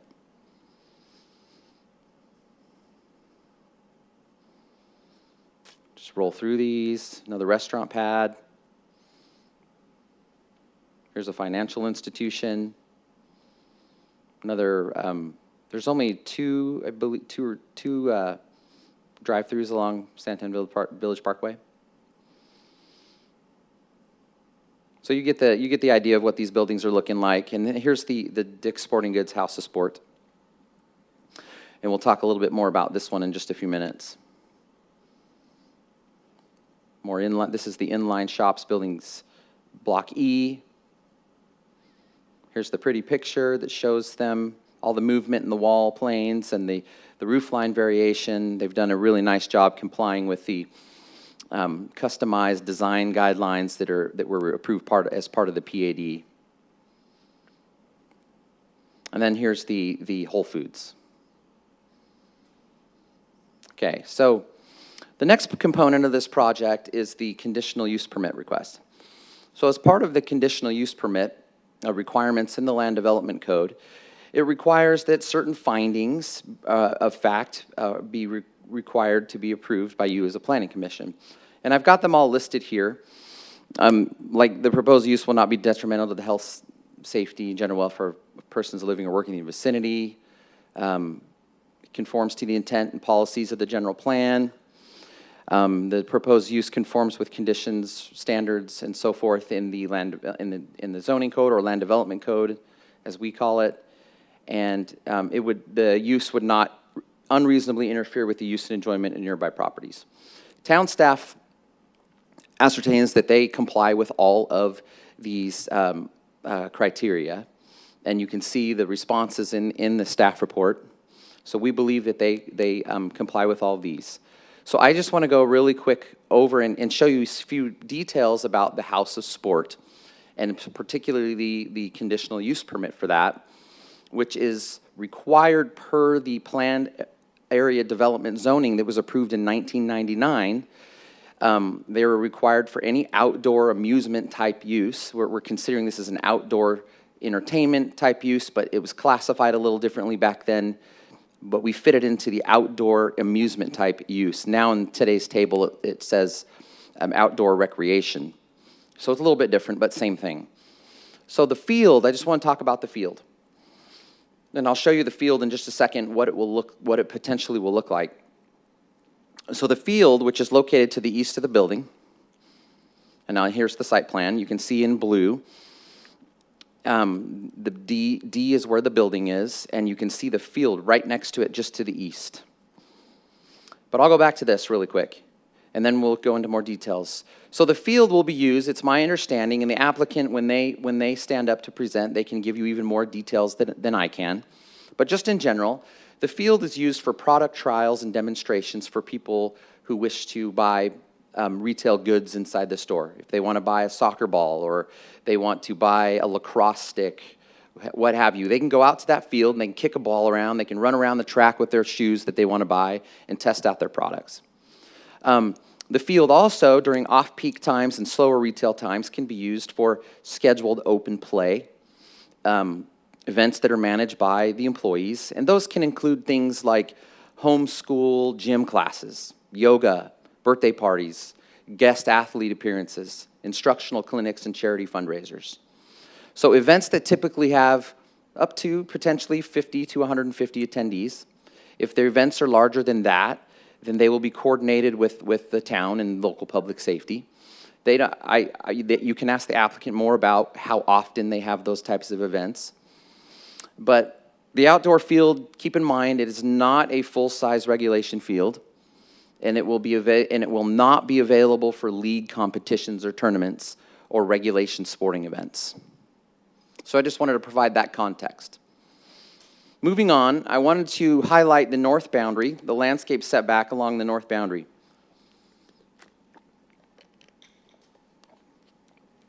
As we do have a few residents here tonight that may be concerned how this building and the sport, the outdoor field, could impact their residents. As you know, to the north of the project is the Fincher Farms development.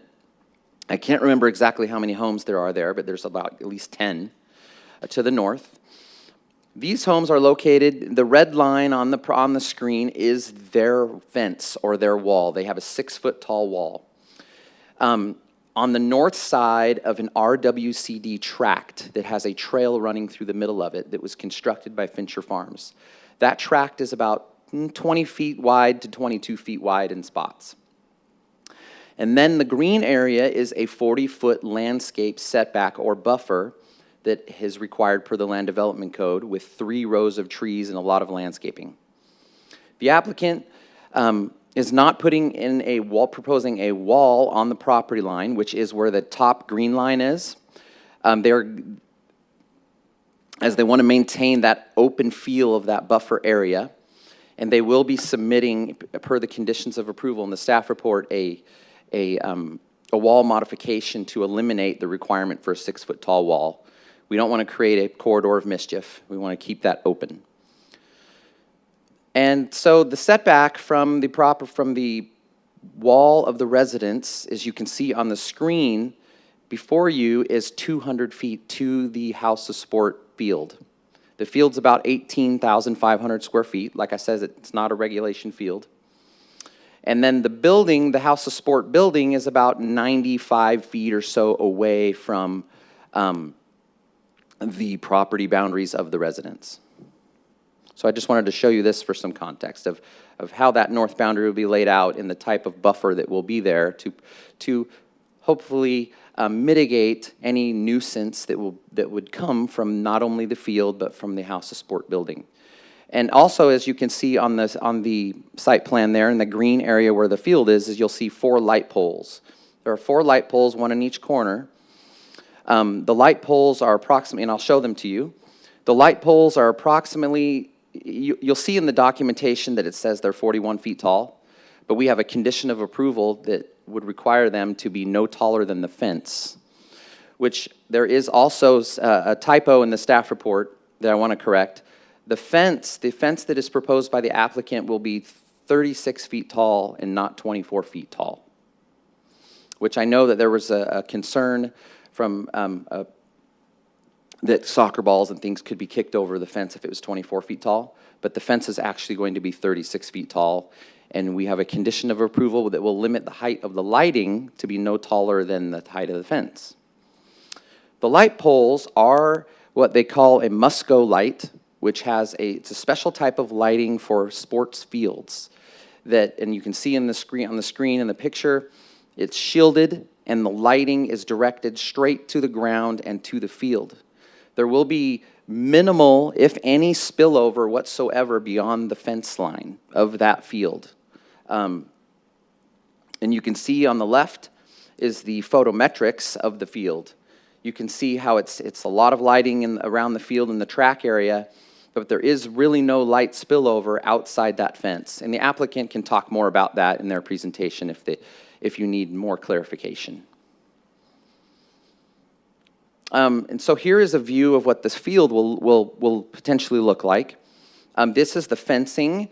The fencing is a wire black mesh powder coated type fence. And I have a few pictures of the fence, and then you can see how it compares to the height of the building. Like I said, 36 foot tall. The top of the building to the top of the parapet wall right next to the fence is 47 feet tall.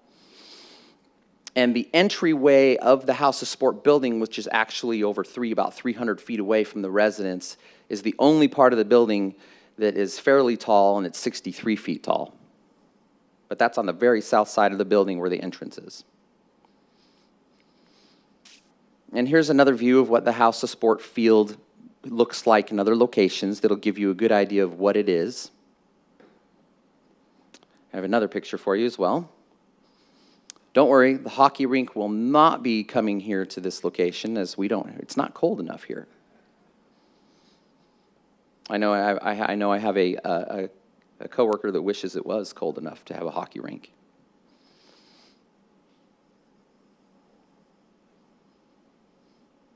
So here's a few more pictures. And then here's a picture of the field. You just saw it in the pictures, so I don't think I really need to go over that. The field will be turf. So that is really all I have for you. I just wanted to kind of dive into the details a little bit of what that field is and how it will be used and how far away it is from the residents and how the lighting could impact the residents or not and so forth. And the landscape buffer along the northern boundary. So as far as public participation is concerned, staff has received comments from 2 surrounding property owners expressing concerns related to tall buildings near their property line along the western boundary and light and noise pollution along the northern boundary due to the proposed House of Sport field. And that is all we have heard from the public. So that concludes my presentation. Actually, sorry, I'm not done. We recommend approval, that you approve the findings of fact for the design review case, and we also recommend that you approve the findings of fact for the House of Sport conditional use permit. And I wanted to make note of a modified condition, as I stated in my presentation. The fencing is actually 36 feet tall and not 24 feet tall, so I wanted to change that in the condition of approval. So that concludes my presentation. If you have any questions for me, I would be more than happy to attempt to answer them. And if I can't, the applicant is here. Dan, I don't know how to pronounce his last name, Rhea, from Kensington Development. He's here as well. He has a presentation. He can answer questions, whatever you would like. So thank you very much. Thank you, Keith. Okay. Anyone have any questions for Keith? Yes, Commissioner Everett. So as far as the number of participants, if it exceeds 150, that's when the public safety needs to get involved. Is there anything other than something internal in their processes that would trigger that, or how do we make sure that that's something that would be addressed or accommodated? Chair Munt, Commissioner Everett, no, there's nothing in city codes or town codes, excuse me, that would require that. That is something that the applicant is offering up. I'm trying to look at my PowerPoint.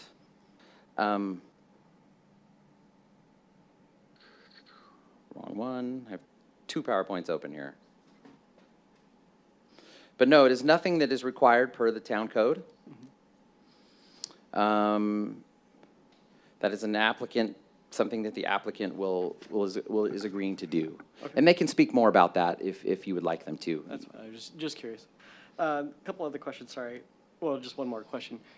As far as along the north with the landscape, I didn't see necessarily what types of trees. Yeah. Are we looking at evergreens? Are we looking at pines? I don't know, something like that would kind of create that permanent buffer? Yeah, Chair Munt, Commissioner Everett, very good question. So the types of trees you will see in that northern property boundary consist of, they're all evergreen and semi-evergreen type trees as required per the Land Development Code. Mm-hmm. There's some, I believe they're heritage live oaks or southern live oaks, 36-inch box trees, and then some olive trees, and I believe there's Desert Museum Palo Verdes. Okay. Thank you. Mm-hmm. Okay, anyone else? All right, thank you, Keith. If the applicant wants to come up to make a presentation, please do.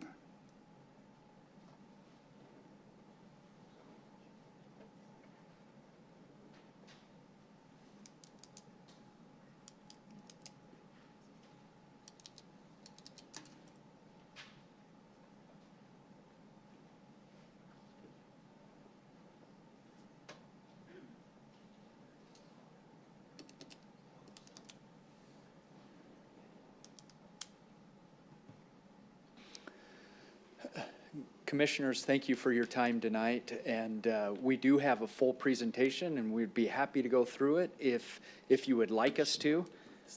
Okay, or we're happy to just answer questions, whatever you would prefer. I'll defer to others. Is there anyone that wants to see a full presentation?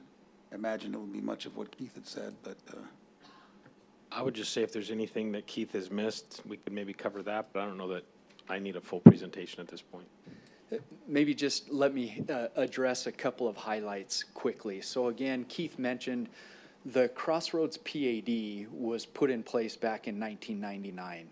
The Crossroads PAD, again, is really now called Santan Village. It spans from Pecos Road on the south up to Ray Road on the north, from the Loop 202 on the east over to about a quarter mile west of Santan Village Parkway. So a 600-acre urban village planned in Gilbert, for really the geographic center of Gilbert.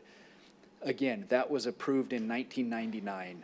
At that time, we spent a lot of time going actually door to door in Fincher Farms and many of the other surrounding communities to let the individuals know what was coming, what was being planned. And certainly there was a long process for the rezoning that occurred for the Crossroads PAD.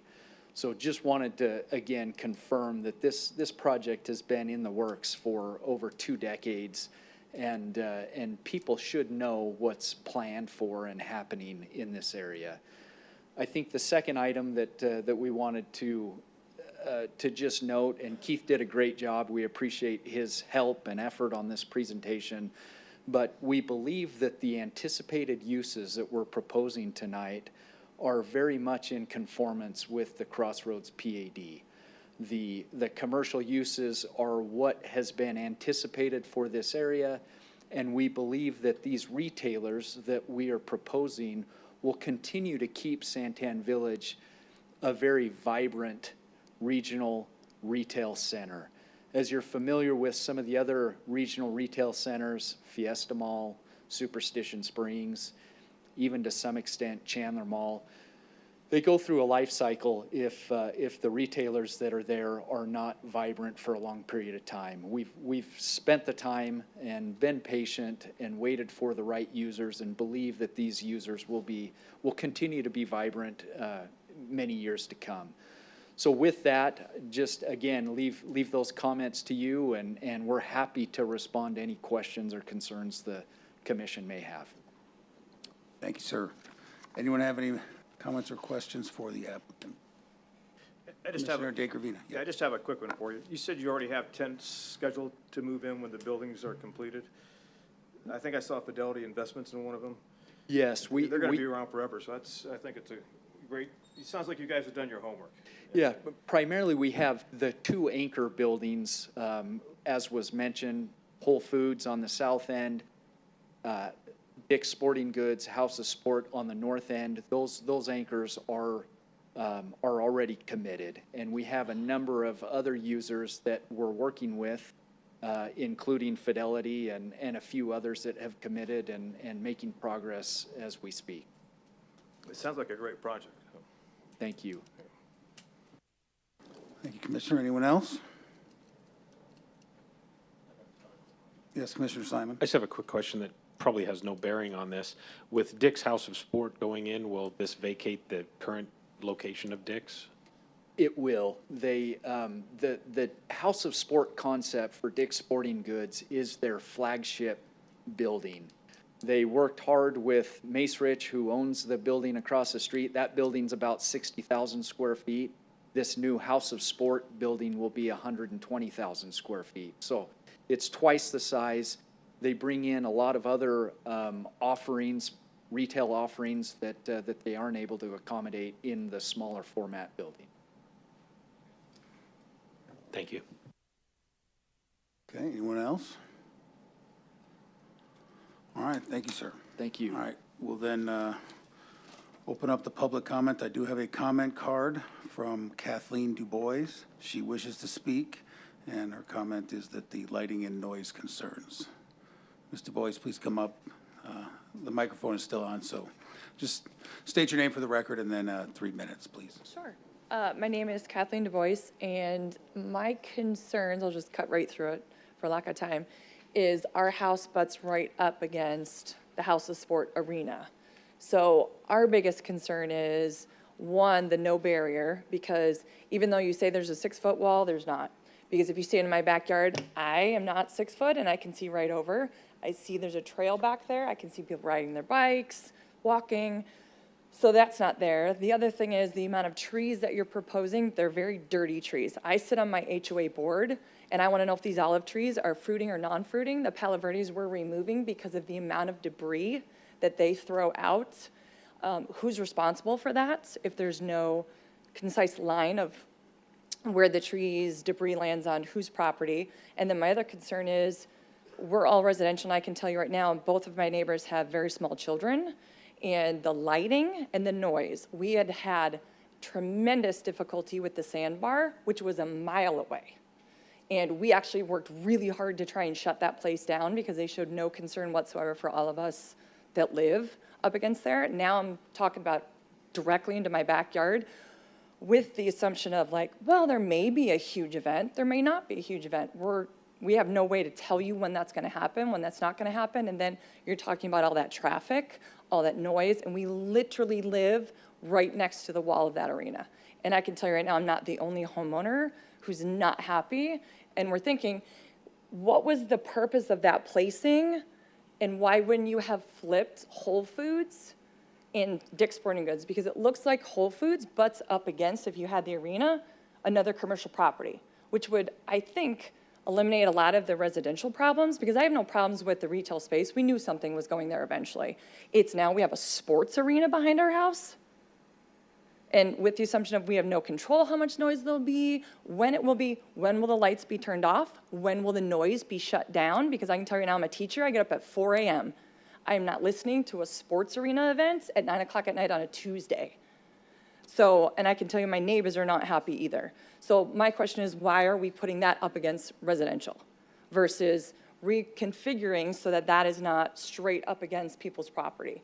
And then, like I said, the barrier, trees are not gonna take away a barrier of a sports event. It just won't. If you've ever sat next to a field, a soccer field, parents enough are allowed. So to me, I'm going that a couple trees, and it sounds like some of them produce quite a bit of debris. And that's, again, like he stated, we have a path back there for just that leisure. Riding bikes, walking, things like that, what is that gonna cause for that? So those are my biggest concerns, was lighting and noise. Thank you. Thank you, Mr. Boyce. Okay, I also have another comment card from Aaron Anderson, who is in favor of the item and does not wish to speak, but comments were, what is planned for Lot G? So those are the two public comments. I'd welcome if the applicant would like to make any statements or discuss, either of those public comments, you're welcome to. Or if Keith wanted to make any more comments, you could, but otherwise I can close the public comment.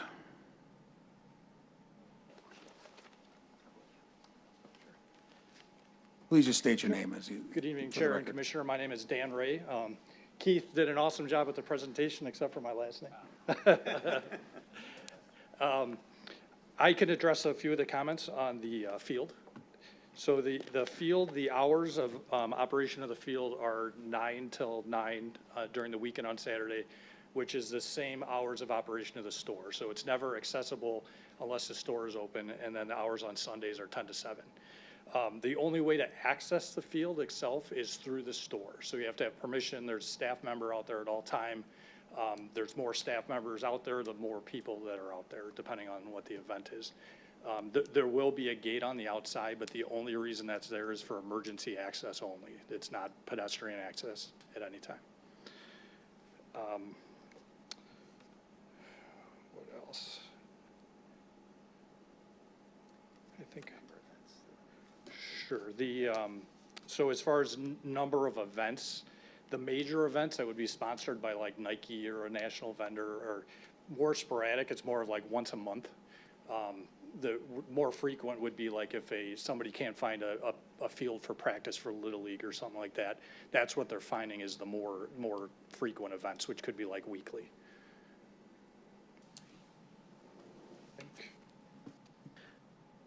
So you have fields like this, I'm sorry if I can jump in. Commissioner Fave. You have fields like this elsewhere? You have stores with this type of? Yes, this is a newer concept for Dick's, the House of Sports concept, but it is their new like growing concept. So they're trying to put this at all their new stores where they have the room to do so. Are the fields fenced and access controlled the same way, similar to this? Yes, every House of Sports design is built around this concept where you can only access it through the store. It's not open to the public without accessing it through the store and talking to a staff member. Yes, and just to add to that, I'm John Schottish with Kensington also. What's unique about this is Dick's is only locating these House of Sport in their high sales stores. So they're not doing it in every location, but just a couple within the state that are their highest producing stores. So it needs to be a very special Dick's store for them to want to build a House of Sport, which is ultimately their growth vehicle, and going with the trend of more experiential retail. Commissioner DeGravino. I have a quick question. How long has this concept been in place? Do you have a good track record of some of the concerns that the neighbors might have? Yes, I don't have the exact answer, but I mean, it's been going on. I believe they built the first in about 18 months ago, and it's, I can't speak to the sales in public forum, but they're very happy. It's over projected their anticipated sales of their existing stores, Well, and operationally they're very pleased. well, I think sales is great for Dick's, but the concerns of the neighbors, and how many do you have in place as of right now?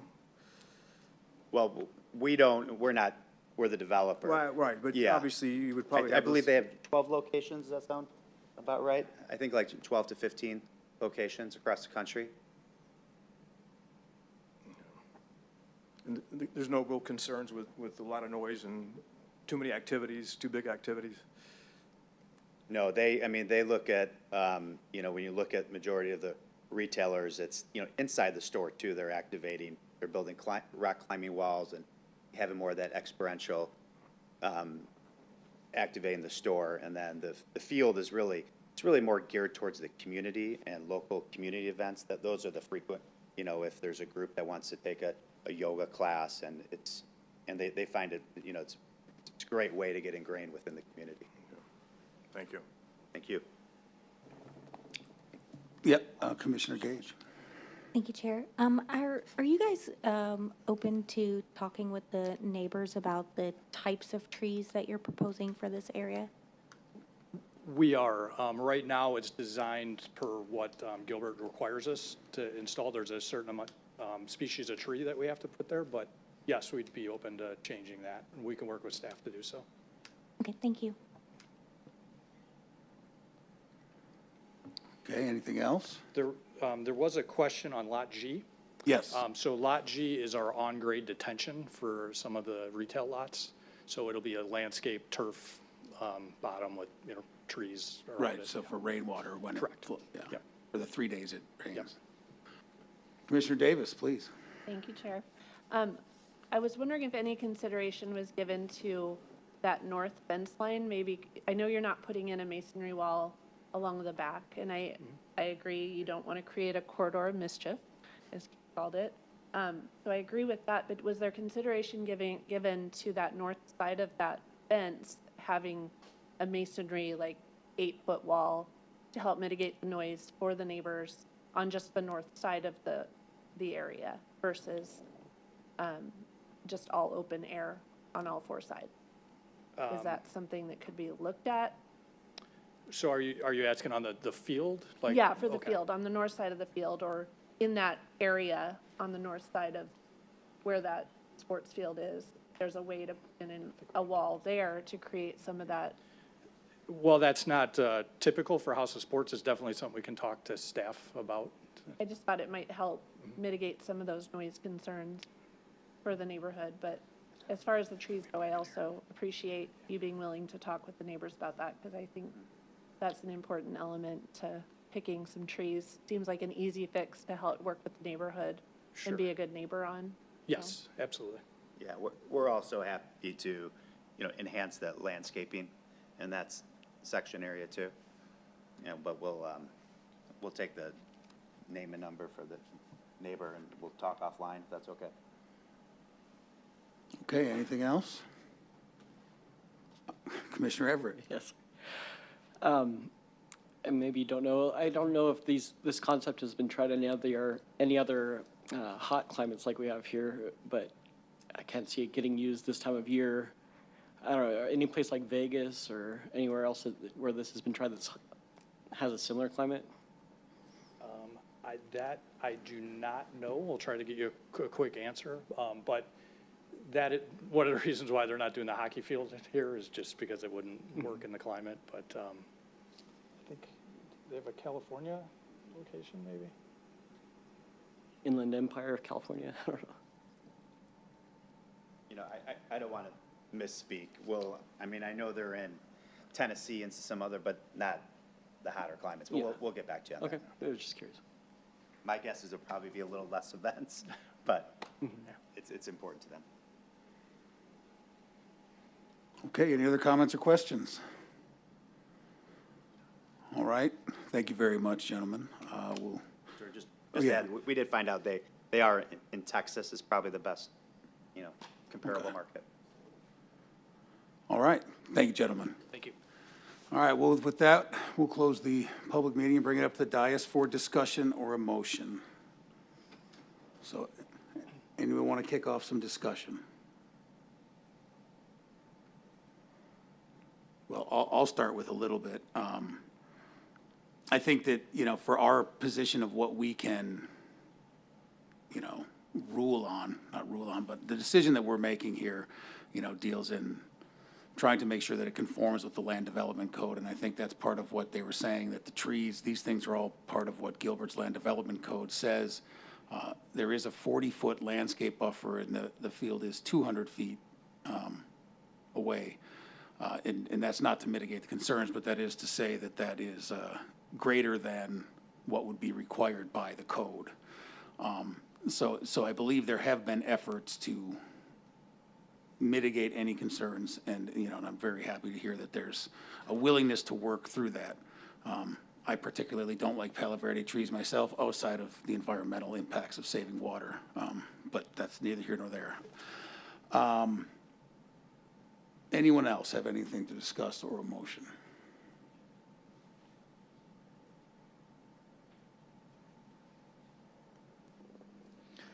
Commissioner Fay? Chairman, I was a little bit concerned about this field, as someone pointed out to me. It kind of looks like a prison yard. But I've been Googling some of the images of some of the other places and it looks like there's at least 10 or 12 of them out there. And they look better on Google than your renderings. You guys, ought to, punch somebody about your, and the fact that it's accessible only through the store is a very positive. I don't know, it seems like a good selling point to bring up. So I guess I kind of went back and over. I mean, I love the concept, but I'm sympathetic to the homeowners, and I don't mind telling the homeowners sometimes that, hey, look, this they can put up by right. This to me is something I'm more sympathetic to the homeowners about. It is comfortably set back a few hundred feet, 200 feet from the property line, which does already kind of mitigate it. There's that little parking lot behind it. I don't know. It seems to me it kind of at least squeaks in, or it squeaks past. I am concerned about the light if you're a neighbor. That to me is the only hiccup out there. On the other hand, it also closes at 9, which isn't the craziest either. My daughter's house is very close to Hamilton High School. Is it Hamilton? Not Hamilton. One of the high school playing fields, and their lights are on. Not every night, but occasionally until 10:30 or 11 at night on the wrong night, and that's not the worst in the world. So anyway, I think that kind of hits my concerns. Right. Yeah, and I think, the noise part, just from my perspective, is that is a code enforcement issue. As a planning commission, we can't really determine or rule on anything that deals with noise, and that would be something that if it was a nuisance, then that would be something that you'd have to report into code enforcement, and that we don't have any ability to rule upon that, or projected noise. Okay, anyone else have some discussion points or motions?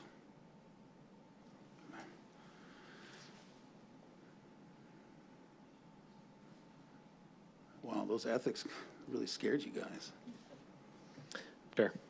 Thank you, Commissioner Simon. What's that? I said Commissioner Simon, please. Okay. Sorry. So I would agree with what's been said, and not to diminish the homeowners' concerns. I definitely understand them. I think it's alleviated a little bit for me with the fact that they are closed at 9 o'clock, assuming that the events that they have there are not going to be similar to the events that were happening at the Sandbar, as well as we do have code enforcement, and if there's noise situations and noise complaints, I would assume that from a town perspective, we can do things about that. I think overall the site plan looks great. If all of the buildings get built the way that it's laid out, I think that it is a good site plan, and I would be totally in favor of this as it sits. If there's no other comments, I'd be willing to make a motion. Not seeing any, Commissioner Simon, please All right. go. I will make a motion on item 12, UP 24-33, signature at Santan Village House of Sport, to recommend approval of the findings of fact. Thank you, Commissioner. Do I have a second? I'll second. Commissioner Davis on the second. We have a motion by Commissioner Simon and a second by Commissioner Davis. Any discussion? Okay, please vote.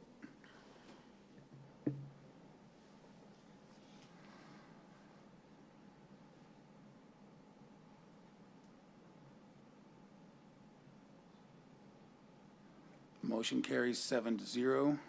Thank you all. I Chairman. know I need to go to number 13 now as well. Oh, we've got 13. Did you have something, Keith? Yeah, Sorry. Chairman, if I may. For the design review case, staff would like to, if we could add maybe a condition of approval to work with, the applicant works with staff to revise the trees along the north boundary. Would that be something that you guys would be okay with adding to the design review case? Yes, sir, I would, yeah. Okay. All right, Chair, if I may, I'll make a motion to recommend approval of DR 24-38 signature at Santan Village. And the findings of facts with the condition of approval that staff works with the developer and the homeowners to come up with a amicable solution for the trees. Thank you, Commissioner Simon. Do I have a second? I will second. Commissioner Davis on the second. All right, any discussion? If not, please cast your votes.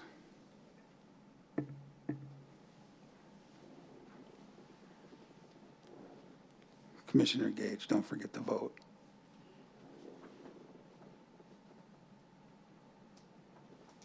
Motion carries 7-0. Thank you very much, and thank you, Keith, for the reminder on that one. Okay, moving on now. I need to remember, we go to number 16 now, which is DR 24-44, Gilbert Advocacy Center. And I don't see who's speaking. Is it Sal? Oh, there's his name, Sal. Okay. Sal, please. Hello again, Commissioners. The project we'll be taking a look at now is DR 24-44, the Gilbert Advocacy Center. The subject site is located at the southwest corner of Civic Center Drive and American Heroes Way, and is approximately 8.7 acres within the overall 25.39 acre Gilbert Public Safety Complex Master Site Plan, which is zoned public facility / institutional. The property is adjacent to the Town of Gilbert Municipal Buildings 1 and 2 to the north, the Settlers Point residential subdivision to the east, multifamily and single-family residential to the south, and lastly, general commercial and multifamily residential to the west, just beyond Gilbert Road there. As previously mentioned, the site plan is located within an existing master site plan and is proposed to be an advocacy center specifically designed to provide services for victims of crime. The applicant has proposed the Advocacy Center in 2 phases with this application, the first being a 28,000 square foot facility, which is the structure designed for the advocacy and aftercare services of the victims, while phase 2 is proposed to be 2-story and 30,000 square foot, which will be the operational hub for the Advocacy Center management team. It's also important to note that the final design for phase 2 is not included with this application and will be brought to you all again at a later date for design review. The proposed building is located on the eastern portion of the site, and parking areas are located to the north and south of the structures. These parking spaces have been placed to maximize parking access and secure access to the building. 113 parking spaces were required, and 123 have been provided on site. Those southern parking spaces are specifically designed for that future phase that is to come in the future. So it may look like those spaces are floating out there, but they will be utilized for that second phase in the future. The site will also be designed to integrate pedestrian and vehicular access with the adjacent public safety complex. Those existing structures there just to the east, and direct access to the site will be provided via 2 access points, one on Civic Center Drive and the other in the southeast corner of the site along American Heroes. As for landscaping, the plan proposes a varied plant palette of drought-tolerant trees and shrubs. Some of these trees include mulga, ironwood tree, red push pistache, Texas mountain laurel, and desert willow. while some of the shrub and accent plants proposed are red bird of paradise, desert bird of paradise, brittle-bush, Mexican honeysuckle, and new gold lantana. When we brought this project to study session last month, we were working with the applicant to ensure that the landscape percentage is met on site. At the time, it was 13. With the 15% requirement in the zoning district, they're now showing just over 18%. Along the southern property line, too, if you recall, there was a 28-foot irrigation ditch for SRP, and at the time, there was no landscaping provided at study session. We have worked with the applicant to ensure that although the setback is encumbered by the irrigation ditch, the landscape count would still be met. So you will see 24 trees along that southern property line accented with shrubbery, just to provide that visual buffer for that adjacent residential. Onto the elevations. The Advocacy Center is estimated to have an approximate height of 23 feet to the top of the parapet with varying roof lines and massing elements. These features are accentuated through the use of multiple building colors, materials, and the utilization of recessed walls. The building is oriented with the primary entrance facing the north towards Civic Center Drive and to the east along American Heroes Way. The main exterior walls will be constructed of split-face CMU, mesa stone, and ephes, with a fairly neutral color palette with accent colors such as mature bronze, Malibu sand, walnut creek, and mission white. The building will also be accented by a metal canopy system that will wrap around the north, east, and west sides of the building and will be colored bronze. Additionally, large storefront-style windows will be proposed throughout the structure to enhance the natural lighting on the site. And here we just have the different angles of the elevations. There are a lot of nooks and crannies with the design, so the map at the corner or the key provides you an opportunity to gauge where these elements will be located.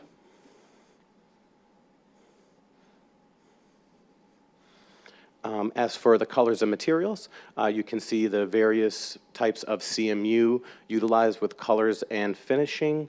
Of course, some of those accent colors and materials such as that spiced chestnut, which is a wood laminate, and some of that bronze and metal accenting as well.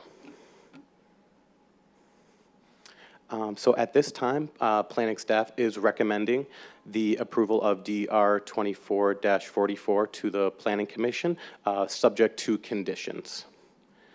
And with that, I'll open up the floor to any questions or comments you may have. Thanks.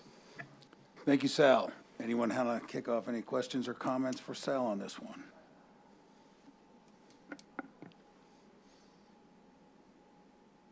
Okay. Do you know, did the applicant want to speak or make a presentation today? I don't believe the applicant has a presentation, but I know they're here to answer any questions the community members or you all may have. Very well. Okay, I do have some comment cards on this one, so we'll go to those and we can ask questions following. All right, the first one I have here is Philip Talley, and he just says he wishes to speak. Mr. Talley, please come up. There's a button underneath the microphone there, and hit it and it'll go red, and then you're live. Look at that. Just state your name and then 3 minutes, sir. Will do. I'm Phil Talley. I live over in Sullivan's Point, right across the street over here. First of all, I want to thank you all for getting rid of that pile of dirt that's been sitting out there for I don't know how many years. The concern that I wanted to voice today had to do really with the south part of the project and how it's aligning with Settler Point Road. That road gets incredibly busy as it is with the elementary school that's across the street.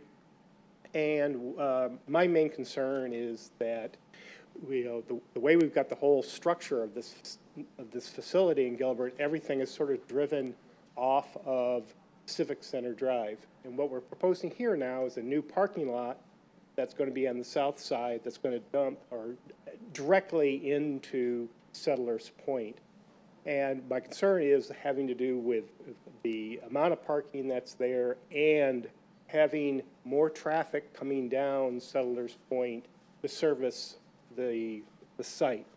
The other point I'm trying to make is that we've got tremendous amount of parking in this facility. We got a parking lot just north of this very building that is rarely more than 20% used. We've got a huge parking lot that's supporting the court building as well. We got lots and lots and lots of parking in this area. And what I would like to do is have a consideration for either, repurposing that whole parking structure on the, that parking lot on the south, and do something else with that land, and that, perhaps would enhance the community versus just putting more asphalt on there. That's going to then dump more cars on the Settlers Point.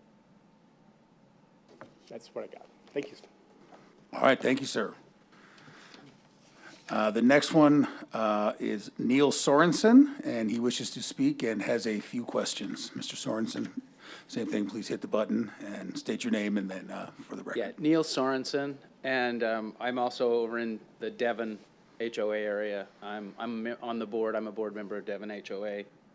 And there are 7 of us here from Devon tonight. We just barely found out about this. But not knowing or not having a lot of information about an advocacy center, the only thing I have to go by is I went to the advocacy center in Mesa, and the area scared me. And so I'm concerned that we're going to look like that in a few years here. And so I asked about one of my neighbors here asked about the Tempe Advocacy Center, and they wouldn't even give her the location. So we didn't have another one to look at. But I would say, I don't know what the impact is going to be on our small community, our lovely neighborhoods. And I would ask what can be done to protect the sanctity of Gilbert, the special Gilbert that we all live in. Because I think if anyone drove over and looked at the Mesa one, you'd be scared to death. And I noticed a house just went up for sale on the corner. Maybe they saw it too, just listed today. So I'm just concerned about our property values, our sense of community, and what this will impact. So my question is, what's being done to protect that? Are we looking at all options here? I mean, I'm glad to see something finally going in here. This has been a long haul. I know, a big empty lot for a long time. But I'm just concerned that this might not be the best thing to fill that lot with quickly. Is this just something we can stamp in there? And what will be the long-term effect on our homes? Thank you. Thank you, Mr. Sorensen. Okay, Sal, did you or the applicant wish to speak? Thank you, miss. Please just state your name and then go ahead. Hi, my name's Leah Morgan. I'm with DFDG Architecture. I can chat about the parking and the connection. I'm a real big pointer, so it's hard for me not to walk over there and point. Similar to the earlier applicant where there was a connection that was gated, that connection to Settlers Point. There's a laser. Oh, thank you. I just need to find where, okay. I'm gonna poke anybody. So this south lot is actually staff parking, secured PD staff parking. So that's not public parking, and that access point is gated there as well. So the reason that connection point aligns there is there's got to be fire access, so a fire truck can provide adequate connection to the building. So we need that connection there, but it is not intended for public parking or anything like that there. That is staff only. I also hear the concern about the quantity of parking. We did conduct a traffic study for the master plan of this whole site. And so while it looks like a lot of parking, we are really working to not ensure that this parcel is not, and I'm speaking, this isn't specific to this this design review. I just have some knowledge about the master plan of this site. So I just want to ensure neighbors that it's, the goal, I think, from the town and also for this project is to not have more parking than it needs. So the public parking for the Advocacy Center will all be on the north off of Civic Center Drive. I don't know if I've covered all the questions about this. Yeah, yes, similar to, there's a, off of Gilbert Road where the parking structure is, that's, where the PD vehicles go in. There'll be signage that'll let people know that it's not a connection point. So, was there any other? Miss, I'm sorry. just if we can't direct the Oh, okay. questions at Oh, them, I'm because it needs to sorry. stay on the public Okay, record. understood. I appreciate what you're trying to Understood. do, I really do. Okay. The attorney was about to jump. Okay, over- I apologize. Over the dais at me, Just so. keep me in line. No. The question about the Advocacy Center, I'm here as the applicant, but having, worked for the last year and a half with the town, oftentimes, advocacy centers, either the location is not disclosed depending upon the jurisdiction, or you're not seeing purpose-built advocacy centers. They're oftentimes repurposed buildings. So this is, in many ways, this is a best-in-class, first-in-class for the state of Arizona with a ground-up dedicated advocacy center for the town.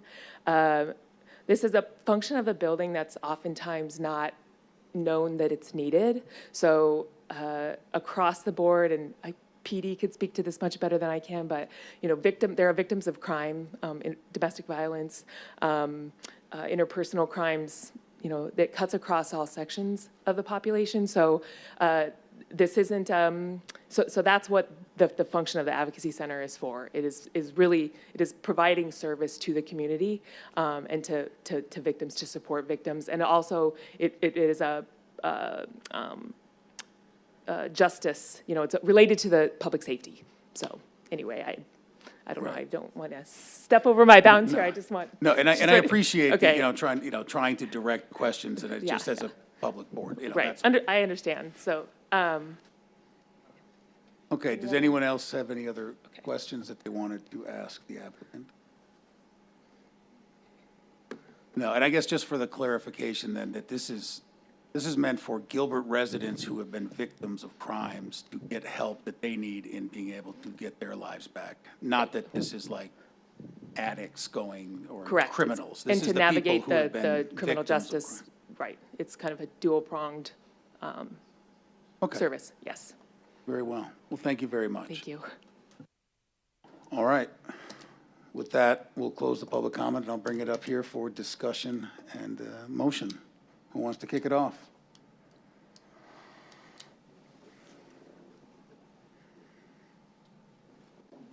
Commissioner Fay. So usually I kind of drill way into these projects because what I'm concerned about is externalities. Is there a thing about this design, a risk or a cost that the developer is transferring onto the city? Drainage or utility costs or some other thing? I'm a lot less concerned when it is the city. If the city, and I know we're supposed to judge the city under the same criteria, but the reality is if this property doesn't handle its drainage correctly, then it goes into the streets and into the city system. The city has to deal with it. So it's a lot smaller concern for me. And I understand why, I used to be a prosecutor, and there's two sides to the victim's advocacy, but one of them is literally in the judicial system. We can't prosecute without the victim's cooperation. So most cities have, our city had an office that was a glorified closet, but they have some variation. The other side is the, social working, empathy, hugging, and all that kind of stuff, which I don't understand or am not very good at. But sorry, I'll just stop talking about that. But I understand they almost inevitably have to be wherever the city's social justice, wherever the court system is, and it's here usually where the police department is as well. So I don't know, Mike, I don't really have any concerns at all about it. Thank you, Commissioner Fay. Commissioner Davis. I don't have any issues with this. I appreciate the clarification on the gated entrance to Settlers Point. I don't think it's really going to bring a lot of traffic down in that area, understanding how the parking's going to work. So I'm supportive, and I'd be willing to make a motion.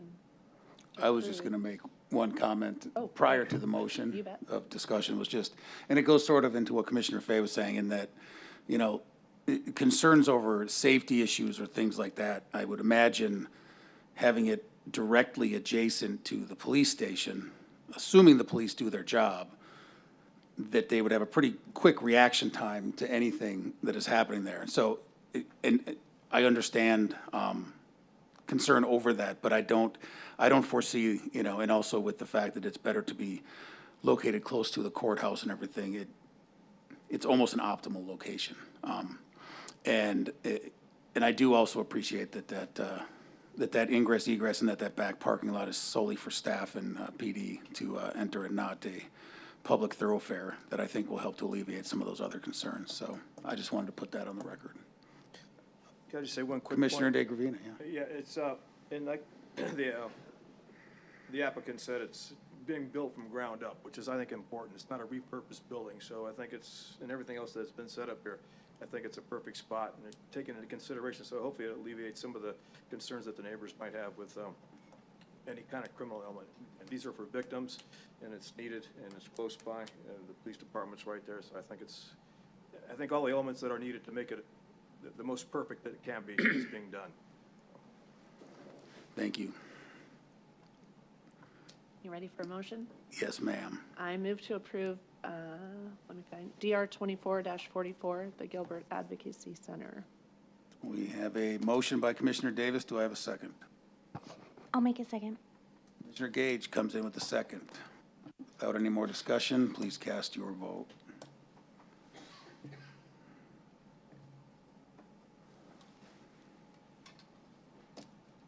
Vote carries 7-0 unanimously. Thank you all for coming out and having the discussion. We appreciate it. Moving on now to final item on the agenda is item number 18, Z24-02 LDC text amendment. And Miss Eva, we get you to grace us with your presence. Thank you.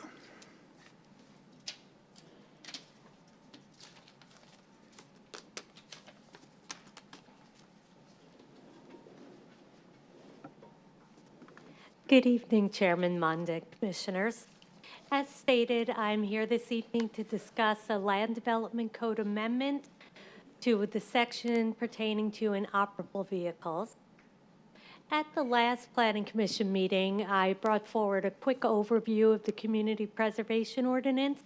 And while we're not here to discuss that ordinance this evening, we are here to recommend language to make sure that the Land Development Code and the Community Preservation Ordinance are aligned. The proposed language pertains to inoperable vehicles, and it would remove the language about screening by an opaque wall because the screening is addressed in the new Community Preservation Ordinance. So while removing that language, it would add that you shall adhere to the requirements of Chapter 42 of the Gilbert Municipal Code, as that's where the Community Preservation Ordinance will sit. However, this evening I would like to recommend that this language before you be further amended to strike the second end, which is the end in capitalization. This was a typo, that should be an or. And also to add in Article 8 after Chapter 42, just to show that that is where the Community Preservation Ordinance will go. Chapter 42 deals with all offenses, but Chapter 42, Article 8, deals with abatement of public nuisances. So again, the language before you on the screen with an edit to the capitalized end to make that an or, and the addition of Article 42 after Chapter 42. Was that Article 42 or Article 8? I'm sorry, Chapter 42, Article 8. Thank you. As mentioned previously, this was brought before you at your last meeting to initiate the amendment and conduct a citizen review. It was also discussed at the May 21st Town Council meeting and will be heard by Town Council at the June 18th meeting in coordination with the Community Preservation Ordinance. So staff is requesting that the Planning Commission recommend approval of Z2402 and LDC text amendment regarding inoperable vehicles with the two changes that I mentioned previously. Again, that's replacing the capitalized "and" with "or" and adding Article 8 after Chapter 42. That concludes my presentation unless there are any questions. Thank you, Eva. Anyone have any questions for her this evening? All right, thank you. We'll move into the public comment. Mr. Chris Lindahl is opposed to the item and wishes to speak. Please come up, just state your name for the record, and then 3 minutes, sir. Good evening, Chair and Commission members. My name is Chris Lindahl. I live at 1199 South Park Grove Court here in Gilbert. I am opposed to this text amendment for a few reasons which I'd like to share with you. The first of which is the fact that if this goes into effect as it's currently written with the changes that she just suggested, that'll make it illegal for me to have a car in my backyard. I won't be able to have a car in my backyard to work on with my son, to, you know, a hot rod or whatever. I won't be able to do that. It'll be illegal for me to do that, okay? Behind my own wall and gate, in my backyard, invisible from the street. This ordinance, as written, will make that illegal. As staff shared here a moment ago, we're really talking about a very small section of a fairly large document. This is a print of that document. It's 49 pages or so, 29, sorry, 29 pages. Within that document are a few things that I would like to make sure you are aware of. Assuming this document, okay, backing up a step, you guys are talking about a small section of text. And at council, coming up in a couple of weeks, they're going to vote on the community preservation ordinance. That's what I'm referring to with these points, okay? Not part of what we're talking about and voting on tonight, but the effect will be that the city will have the legal right to enter my backyard and even my home without my permission. Without my permission. And they won't have to have a warrant to do so. I asked city staff at the last council meeting, the study session, I asked them, how are you going to enforce this? I mean, who's going to go around and find out where people are not meeting the standards? And I was told that it would be directly responding from neighborhood complaints. I don't know if that's limited to your next door neighbor or if it's your HOA. I don't know. I don't know the answer to that. But that's where this is going to be coming from. It'll be enforced in that way. Okay.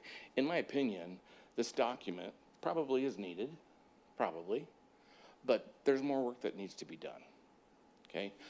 After the last council session, I reached out to the staff member that made the presentation. And because during the presentation, at the very end of his presentation, which you can probably verify from public record, he said that there will be more meetings to discuss this before it goes back to council. I was relieved at that, so I emailed him, and I have that email here. And I didn't receive a response until this past Tuesday. I emailed him on the 22nd of last month. I got a response this past Tuesday, and he said, no, there aren't going to be any more meetings. It's going to go here for your discussion, and then it's going to council. The end. So, for those reasons, I'm opposed to this small part, which is part of a greater whole, moving forward, at a minimum, at least until I can get my answers to my questions. That's really all I have to share tonight, and I thank you for the time to present. Very well. Thank you, Mr. Lindell. Okay. Unless anyone else has any other questions for Eva, we can close the public. Yes, Commissioner Simon. I would just like some clarification, Ava, with regards to that charge that town could enter somebody's backyard to, in essence, remove a vehicle or site.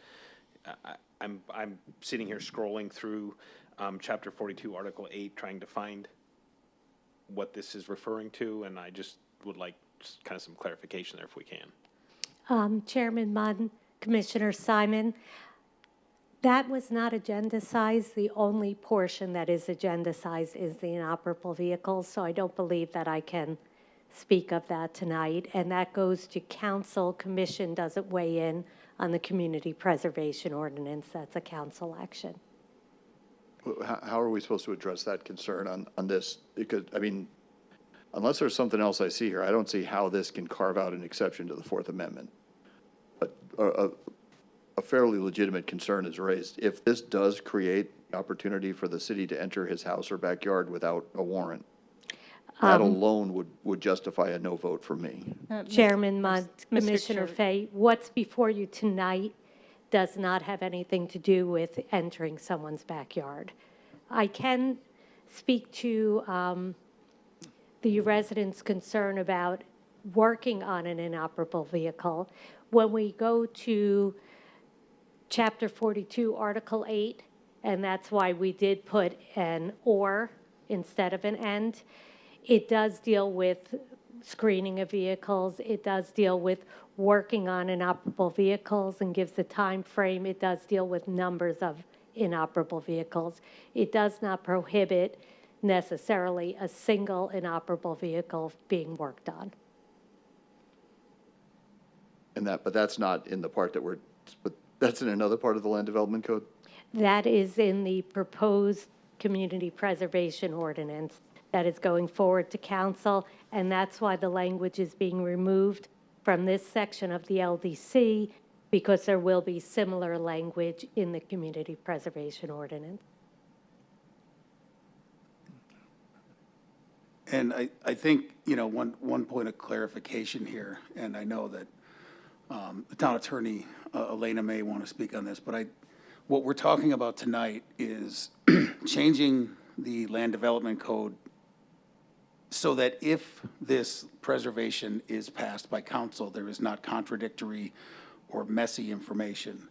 This in no way is a pretense to then allowing that. The actual ordinance still has to be passed. So if they don't pass it, then in effect, it would not exist. And I don't know, Elena, if you wanted to speak in any way to that, but I just know, I wanted to make the clarification that we're not voting on the land or the preservation. We're only voting on saying, we'll change this language so that in effect, if the council chooses to do the other thing, that this does refer to that correctly. Yes, Mr. Chair, I couldn't have said it better myself. There's nothing, absolutely nothing in this amendment that touches Fourth Amendment rights at all. Policy questions of screened or unscreened inoperable vehicles will be considered and discussed by town council, and depending on the direction that they want to go, if they adopt it as it is currently drafted, this will also need to be adopted the same night. So we are preparing for those circumstances. Staff is just, again, trying to position itself to the best position in the event that town council adopts the ordinance as drafted. Right, and so just to add on to that, it means that if town council doesn't enact that, then this whole thing also is stricken, correct? Okay. Yes, and Chairman, just on the council agenda, the community preservation vote would go first. If that fails, then there would be no change to the LDC. Okay. Thank you, Eva. Yeah, so I just wanted to make that clarifying point. Anyone else have any other questions for Eva? Okay, then I'll close public comment. Thank you. And we'll bring it up here for discussion or motion. Any further discussion anyone wants to have relating to this?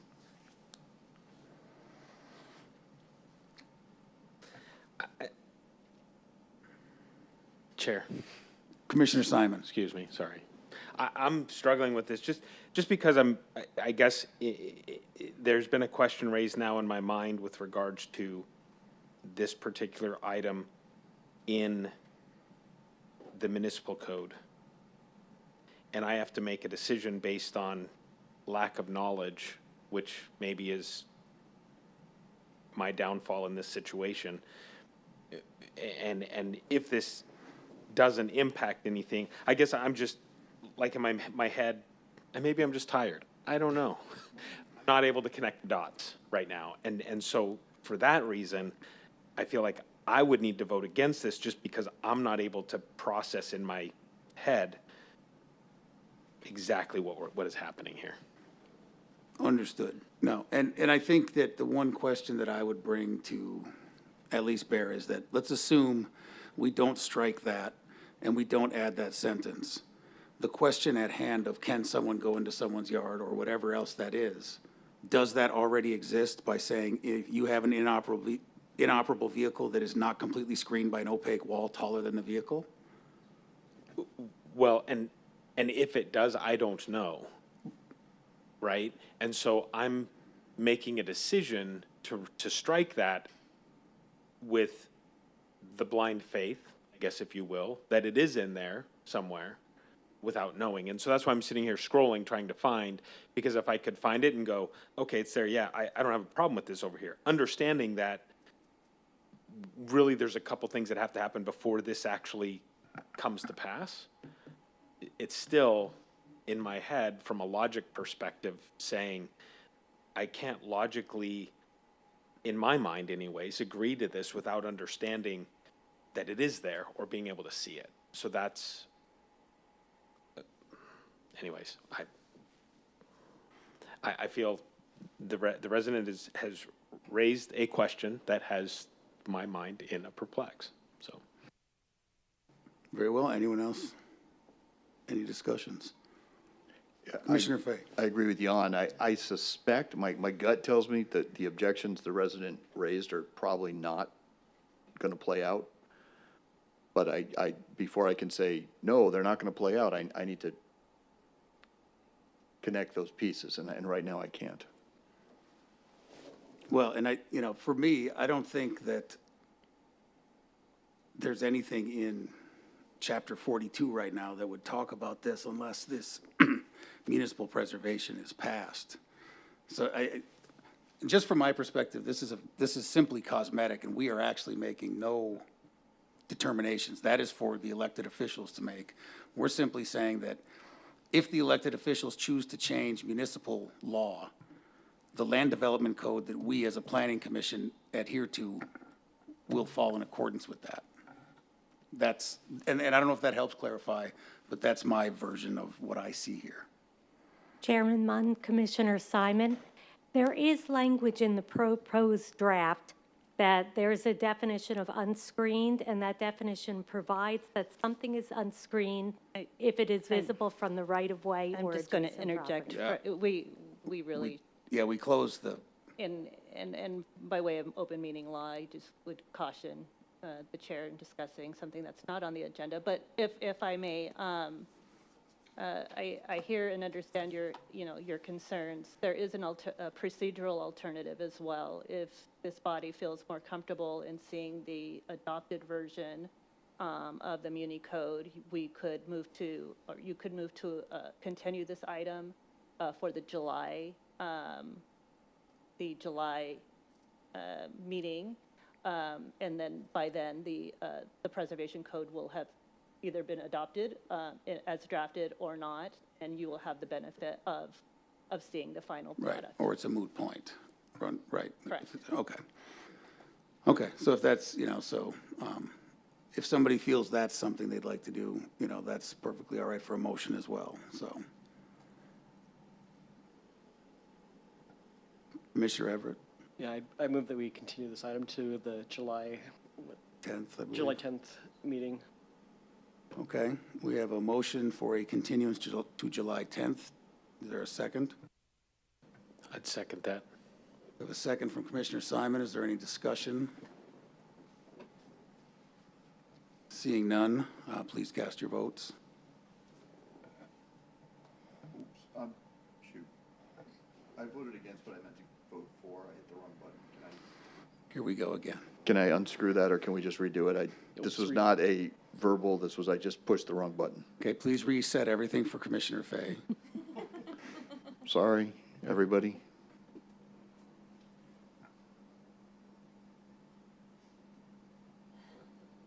All right.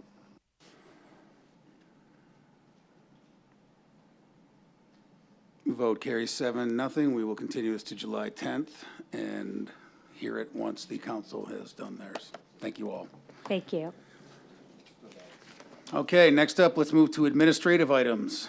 These items are for the commission discussion and action. It is the discretion of the majority of the commission regarding public input requests on any administrative items. Persons wishing to speak on an administrative item should complete a public comment card form indicating the item number on which you wish to speak and address. The commission may or may not accept public comment. Looking out into the crowd, I don't see any public comment, nor do I have any cards. So we will move to number 19, revision to the Planning Commission bylaws. Review and consider the updated Planning Commission bylaws for approval.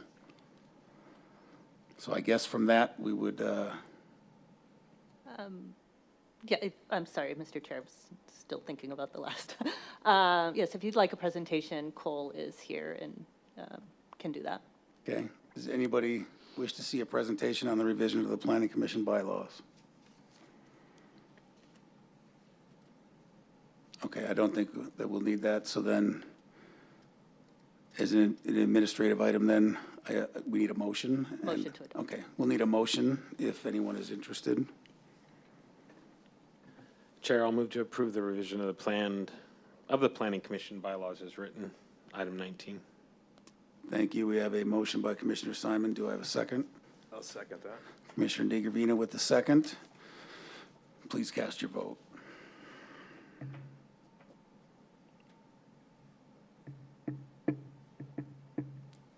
Once it opens.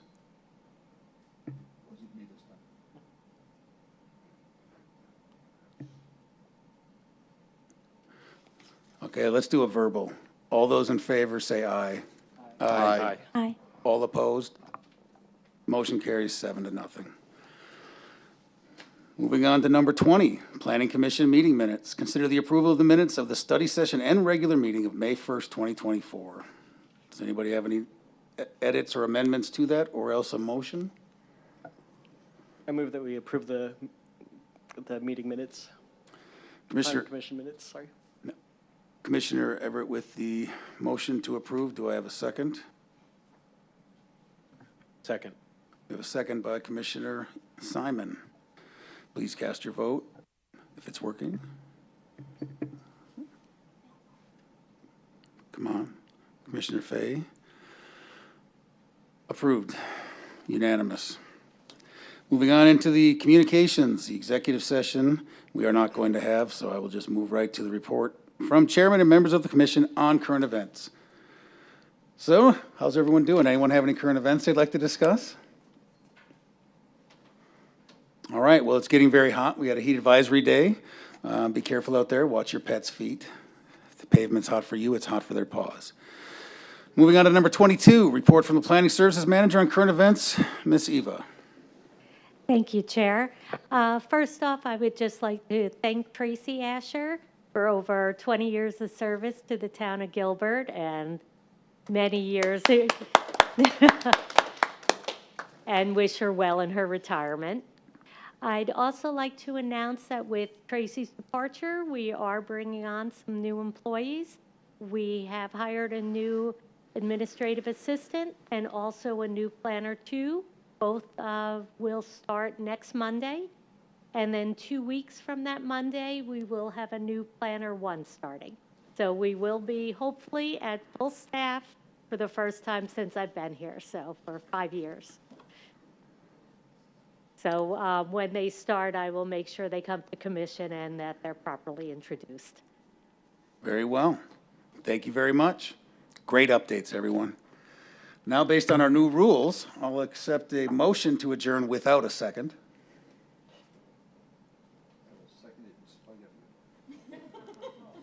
You'll be taken out. I move that we adjourn. Thank you. We have a motion. Everybody please vote on Commissioner Everett's motion to adjourn the meeting. It can be voiced. All those in favor? Aye. Aye. Aye. Opposed? Motion carries unanimous, 7-0. Thank you. Adjourned. Commissioner Fay.